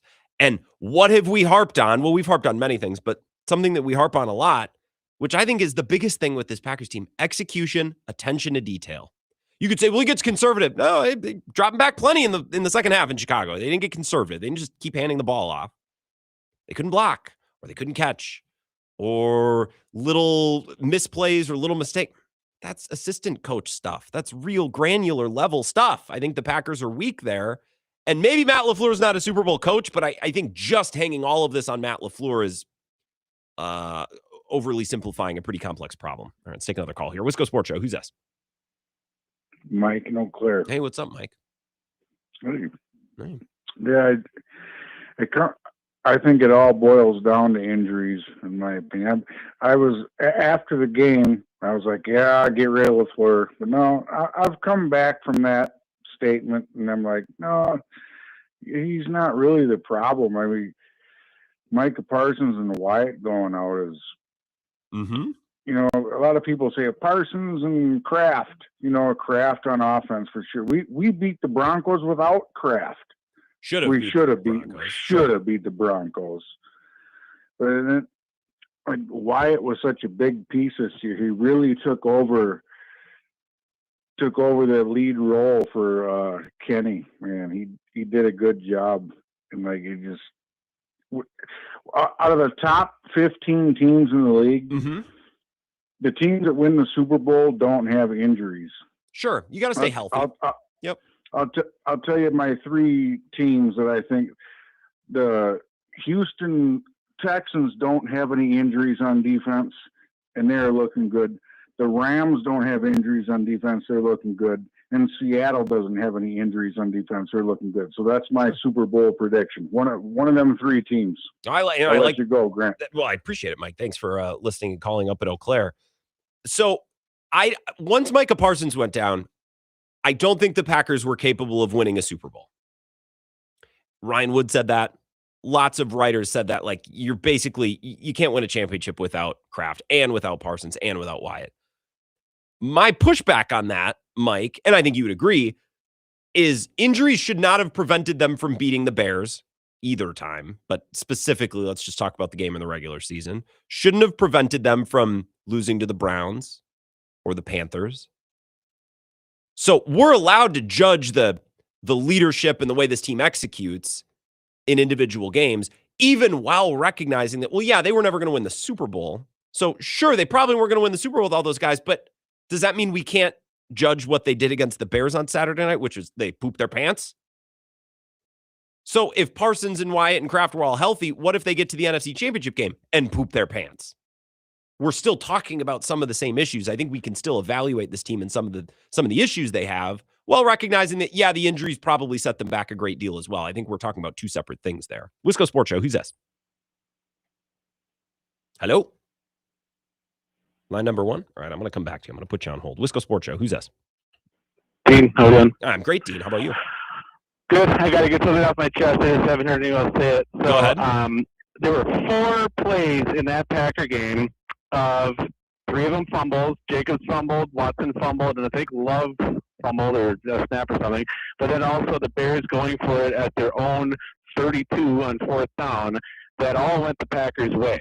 And if we played it out where 2 of those went the Bears' way, I mean, the Watson fumble could have easily been a touchback going to the Bears. The Jacobs fumble would have been a huge shift in momentum to, fumble on a kickoff. But I feel like we kind of knew how it was going the whole way with that comeback and not feeling too secure, because if a couple of those things go the Bears' way and, things play out as the norm, I feel like the Bears would have won by a lot. And I know that during the Houston game, C.J. Stroud, I think, fumbled 5 or 6 times when he hadn't fumbled all year, or at least hadn't lost a fumble all year. And they still just annihilated, the final score, because Rodgers was being a little bit desperate at the end, which he should have been, to just try to get the win. But they still crushed the Steelers despite all those mistakes. I don't know. A lot went the Packers' way in that game. I feel like the actual result would have been a crushing, decisive victory for the Bears if it had gone at least 2 of those for the Bears. However, I'm biased, as you know. No, this is great, Dean. I appreciate this. So I don't want to be like, actually, guy. I did bring this up earlier this week. I talked about this with Zach when he was in the studio off the air. I was talking with Zach Halpern, our sports director, about this. I mentioned this once or twice, that not only did the Packers blow a big lead in that game, they had a lot of things go their way. That fumble in the end zone could have been a touchback. Absolutely right. It's a difference of 7 points. The fumble that Kennard had that got kicked and then kicked and kicked again and then went out of bounds. The fumble that Josh Jacobs had on the kick return. Yeah. Which I think makes it more damning, which I think is your point, Dean. The Packers got a bunch of breaks and still couldn't hold on to win a game. They led 21-3. You're absolutely right. Yeah. And not many people have talked about that. I have. But you clearly have. Once or twice it's come up on the show. I'm not going to act like I built a whole 2-hour show around it, but thank you, Dean. All right, 2 more calls here, then break. Wisco Sports Show. Who's this? Ridge Runner Mark, how are we doing, sir? Good evening, Ridge Runner. I'm well. Excellent. I've had kind of a slow burn since I think it was Monday. You had a meeting. You had a sit down with Mike Clements, Mm-hmm. and I'm old school. I'm a Gen Xer. But he brought up like, well, they're talking about the negotiations between Ed Policy and LaFleur, and LaFleur is going to have to do his homework and go in there and say, this is what I need to do to change, and blah blah blah blah blah. I'm going to get all warm and fuzzy here, and I think part of the problem is, or should be, the Packers should be saying, this is what we see. What can we do to help? We think you're the guy. We're going to pay you. We're going to do all this. What other resources do you need? Or, hey, we think you should do this. There needs to be a little more of that. And I think we all need to look at that perspective because, yes, as everyone points out, low-hanging fruit, blame the head coach, blame the process. He's not making the guys tough enough. He's not doing this. He's not doing that. But the Packers are the Packers, and they have the resources. They have the cachet. They should be going, okay, what's the underlying problem? And it's probably nothing we see because we're not in the building. Mm-hmm. And if they can identify it in the building, it shouldn't all be up to LaFleur to say, this is what the problem is, this is what I want to do. It should be the entire organization going, this is what we see. How do we brainstorm this? How do we crowdsource this? How do we fix it and make it better for next year? And maybe one of them is Ed Policy going, okay, I'm giving up the key. Gutekunst, you run football related. Yep. You report to me, and I'll just make sure I sign the checks. So and maybe and less of what Mark Murphy was doing. I wonder if that's part of what needs to change. Well, you're absolutely, and I think the Packers should take that perspective. Ridge Runner, I'm going to cut you off and leave it there, and I want to address all that on the other side of this break. And that's kind of what I'm getting at. Matt LaFleur might not be a perfect head coach. Maybe he's the wrong guy. Maybe they should fire him. But I'm not willing to pin every little thing on him, guys. Look at the rest of the staff. Look at the way that special teams. I think special teams is such a good canary in the coal mine for some of the underlying things that have been, plaguing this team going back before Matt LaFleur's tenure. So I want to get to all of that, address everything that Ridge Runner Mark just hit. We'll start to wind down the show on the other side. Remember, Thorsten and Heilprin coming up at 6 o'clock as well. So to our Madison listeners, get out to Sun Prairie, get to Monks for the 6 to 7 show. I'm going to be out there. I think producer Austin going to be out there, get some beers, get some food. It should be fun. We'll pick up the Packers talk with some of the things that Ridge Runner Mark just had to say. I think it was a great point. We'll pick that up on the other side. This is the Wisco Sports Show with Grant Bills on the Wisconsin Sports Zone Radio Network. 4 years. That's enough time to earn a college degree, to serve a full term as a president, to train for something big and become someone new. You bet, and get 0% interest for 4 years at Pella Windows and Doors of Wisconsin, so you can invest in your home and in life's biggest moments. With exclusive features and customizations, Pella offers the highest quality products that are setting your New Year's resolution and imagine what you can do in 4 years when you finance your home project with Pella. Visit PellaWI.com today. Wisco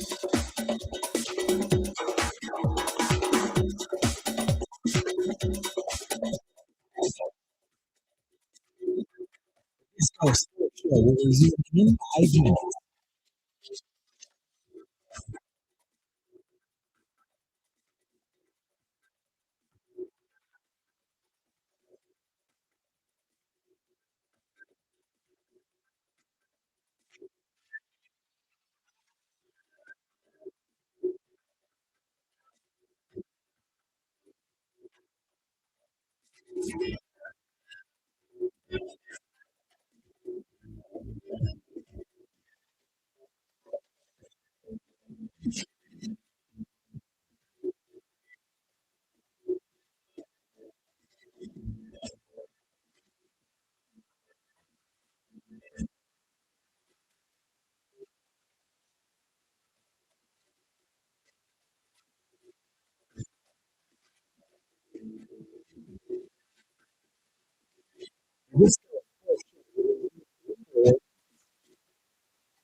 The Wisco Sports Show will resume in 3 minutes.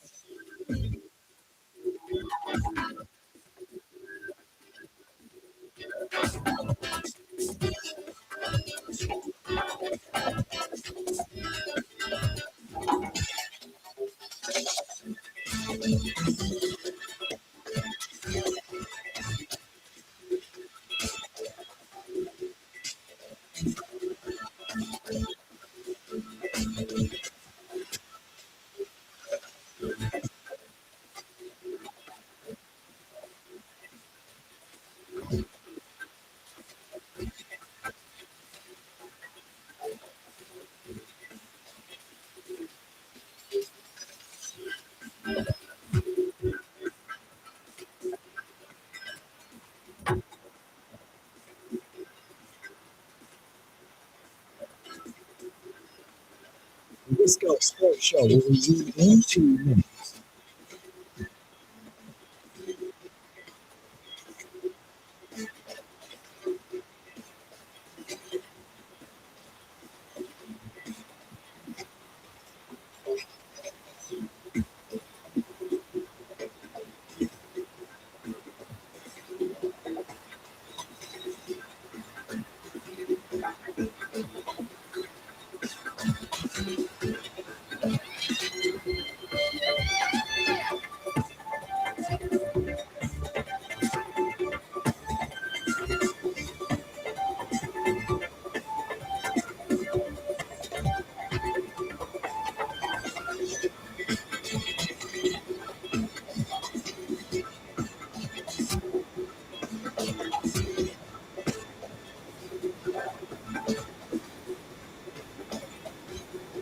The Wisco Sports Show will resume in 1 minute.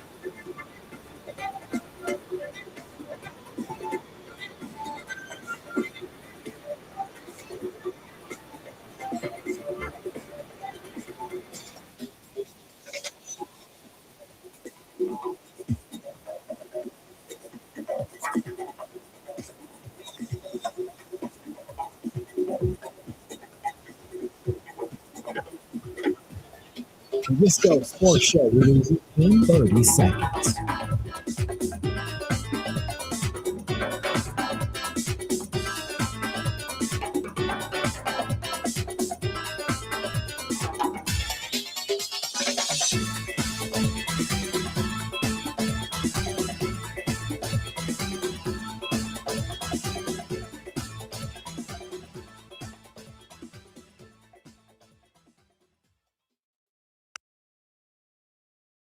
It's meant a lot, honestly. I don't really talk to y'all. I don't really get a chance to talk to y'all as much, or maybe as I should. It mean a whole lot. I'm an emotional guy, so I'm trying to hold it in, but everything kind of right now just hit me at once. And I won't really say it's hard. It just comes down to paying attention to details, focusing and locking in and being on one accord. Like, it just multiple times with the coverages on the back end, we were just not on the same page. So one person calling this, another person playing this, and that led to bite us, honestly. Like, and when it comes to the playoff, things should be rolling. You shouldn't have to go through these type of things, especially if we struggle with that early on in the season. Like, it's just an urgency got to beat up. But is this kind of shocking?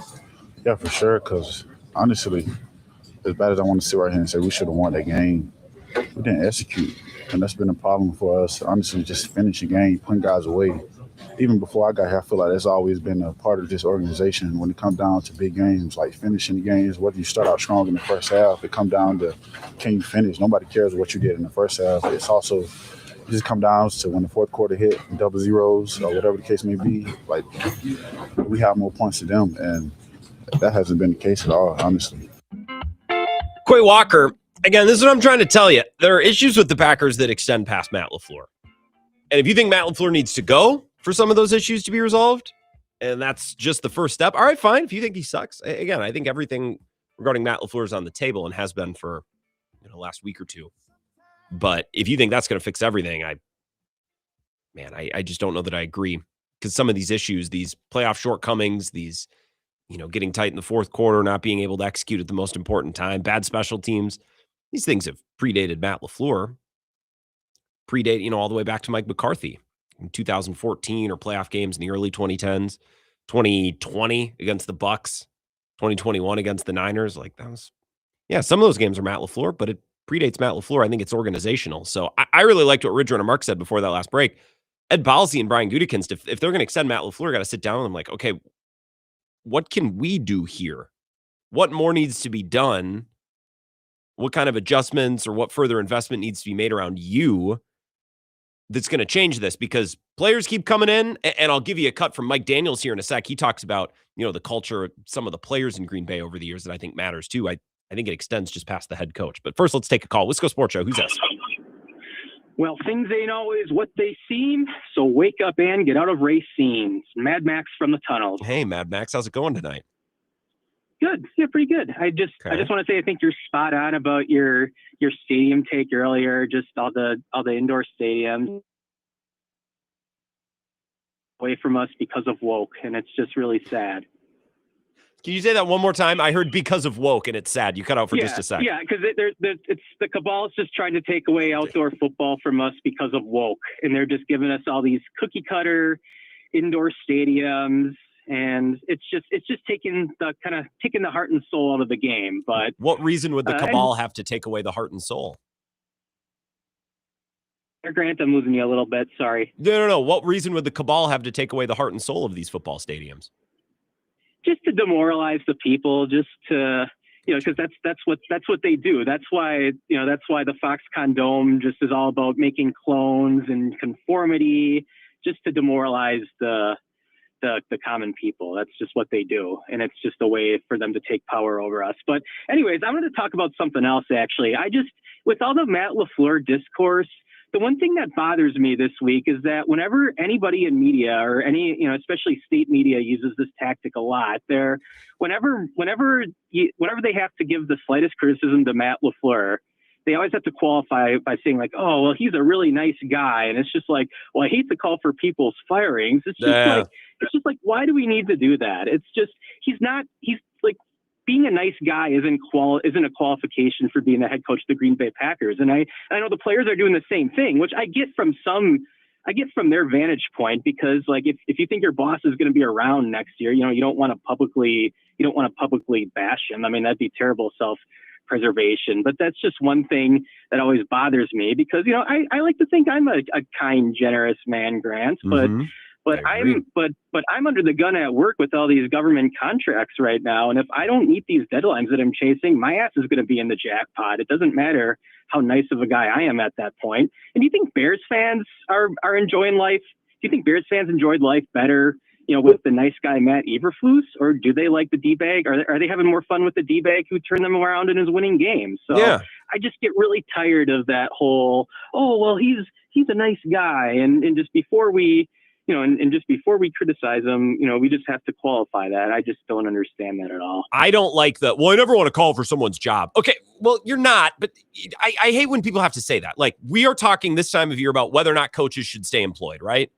We understand. It sucks to get fired, but that's the way that it goes. So that's the thing that annoys me. It's like, well, you never want to see injuries. You never want to cheer for injuries. It's the same when people say, well, I never want to cheer, pull for someone to lose their job. I'm never calling for someone's job. But you are, though. You know what I mean? But that is what we're doing. We're talking about a coach who should or shouldn't still be employed. Right. And the reality is that these things happen. I mean, it's just pointless to qualify these things every single time, because it's just like, what are you doing? Just say what you're thinking. I mean, like, yeah, it sucks that these things happen, but they happen in any profession. Mm-hmm. Especially in football. Say what you need to say. I'm going to talk a little bit more about this, Mad Max, before I take my final break. Appreciate the call. Be well. Thank you, Grant. Things may not always be what they seem, so wake up and get out of Racine. Here's Mike Daniels, former Packers defensive lineman, on Pack-A-Day podcast, kind of talking about this. Talking about the Packers culture, not specifically about the Racine tunnels, although who knows, they could be connected. I think it's not a LaFleur thing.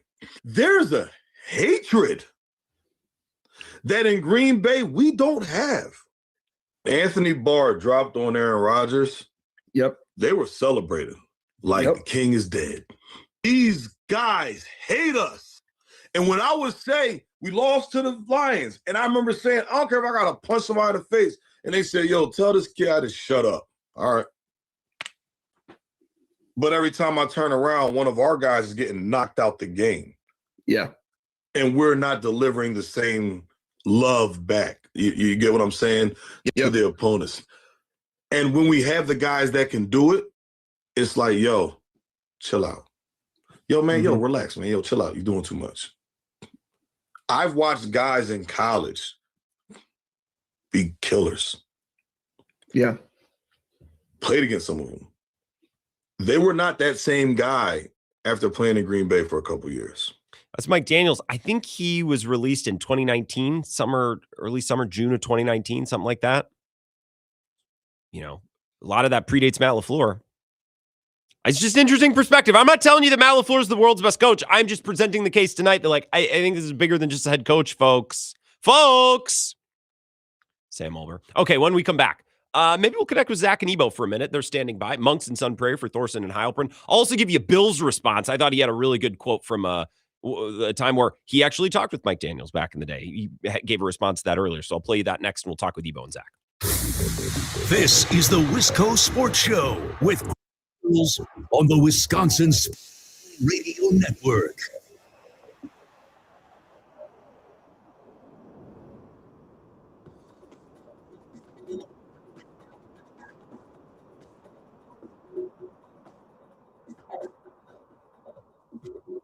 The Wisco Sports Show will resume in a minute.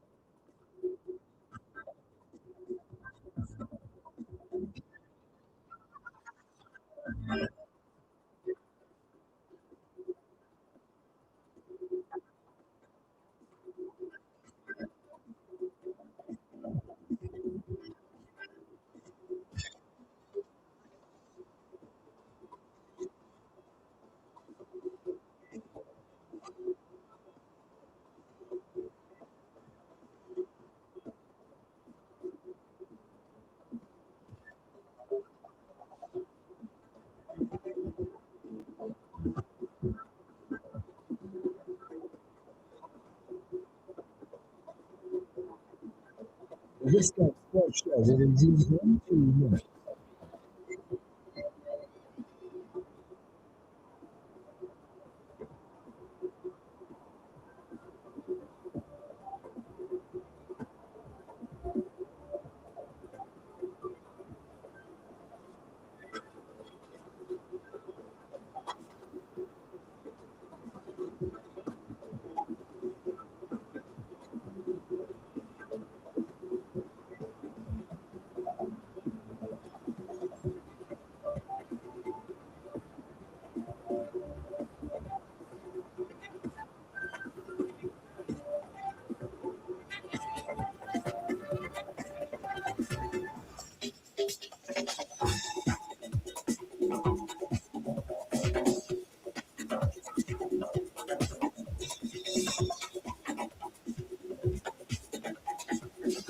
The Wisco Sports Show will resume in 1 minute.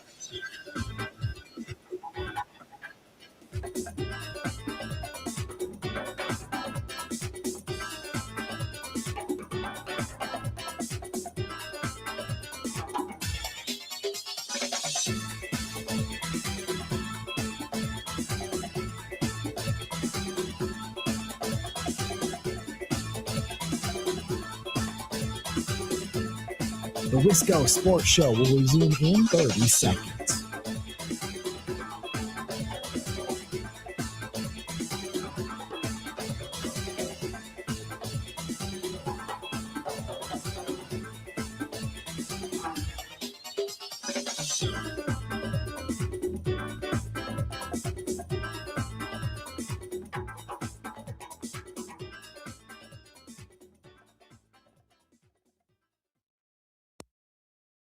Mike said, you never shave down the fangs of the dog. All you do is muzzle him until game day.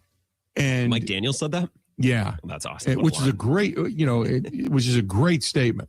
When you've got a guy that's that fiery and it's got that in his gut, he said, you don't file down the fangs. You just muzzle him until it's game day, and then you take the muzzle off. So he still has the same bite.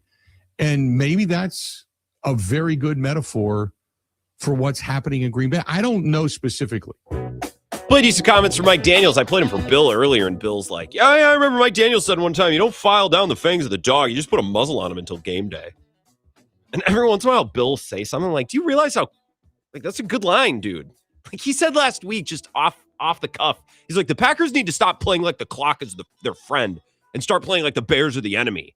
I'm like, dude, I'm gonna write that down. I'm going to cut that, save that for later. That was good. Bill's just firing from the hip. Zach and Ebo, filled with good lines. Thorson and Heilbrunn starting here in a couple minutes at Monks and Sun Prairie. Gentlemen, good evening. Write that down. I'm going to write that down. You know, never stare a gift horse in the mouth. That's what some fans are saying about Matt LaFleur. And others are saying, you know, one in the hand or two in the hand is one in the hand is better than two in the bush. You know what I'm saying? Those don't apply to what we're talking about. The thing that Bill said actually applied. Are you mocking Bill's turn of phrase? I'm mocking you for writing it down as if like you're 85 years old. I'm not actually going to, first of all, I write expressions down. I'm not actually going to write it down. I saved it and played it later. I thought it was a good piece of audio. Listen, I would never mock Willie Mikes ever. Okay? Ever. I would mock his producer on executive basis. producer. Am I not supposed to keep record of all the good things? A good line, a good thing here. I'm going to save it. I'll play it as a bumper. You're really good at doing that. I'm doing my job. Gee, damn it. No, you can say God. You're an American hero with the way that you do your job with Bill. You guys already drunk. Like, why do we do this segment? Why do I say hello to you? What are we doing? I love this. This is one of my favorite parts of the day. Ebo, can I ask you a question? Yes. Who asked you for crosstalk? Grant did. Okay, all right. So because you know what, you're damned if you do, and you're damned if you don't. Yeah, exactly. That is true. If I didn't ask you, then you should write that down. Yeah, you better save that one, baby. Save that one. You guys know I didn't literally write it down.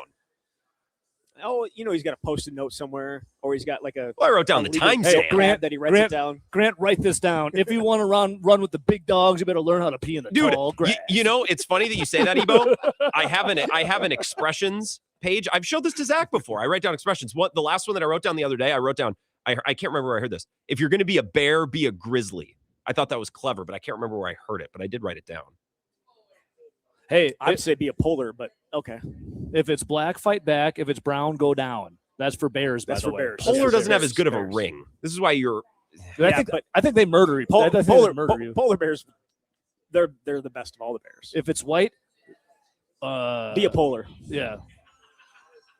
That fizzled out at the end there. That really fizzled out. No, it's fine. Grant, you're white. Be a polar. Are you guys done? Are you ready for your show? Hey, Grant, guess where I'm going to be this weekend? Hey, really? He's got like 10 seconds. Grant? Oh, clear, baby. I got enough to hear where you're going to be. I'm just going to pat you down. Have a good show. I don't know what you were setting up there, Zach. I had enough time to get your answer. Don't care to get it. I will see you at Monks in a little bit. Monks and Sun Prairie.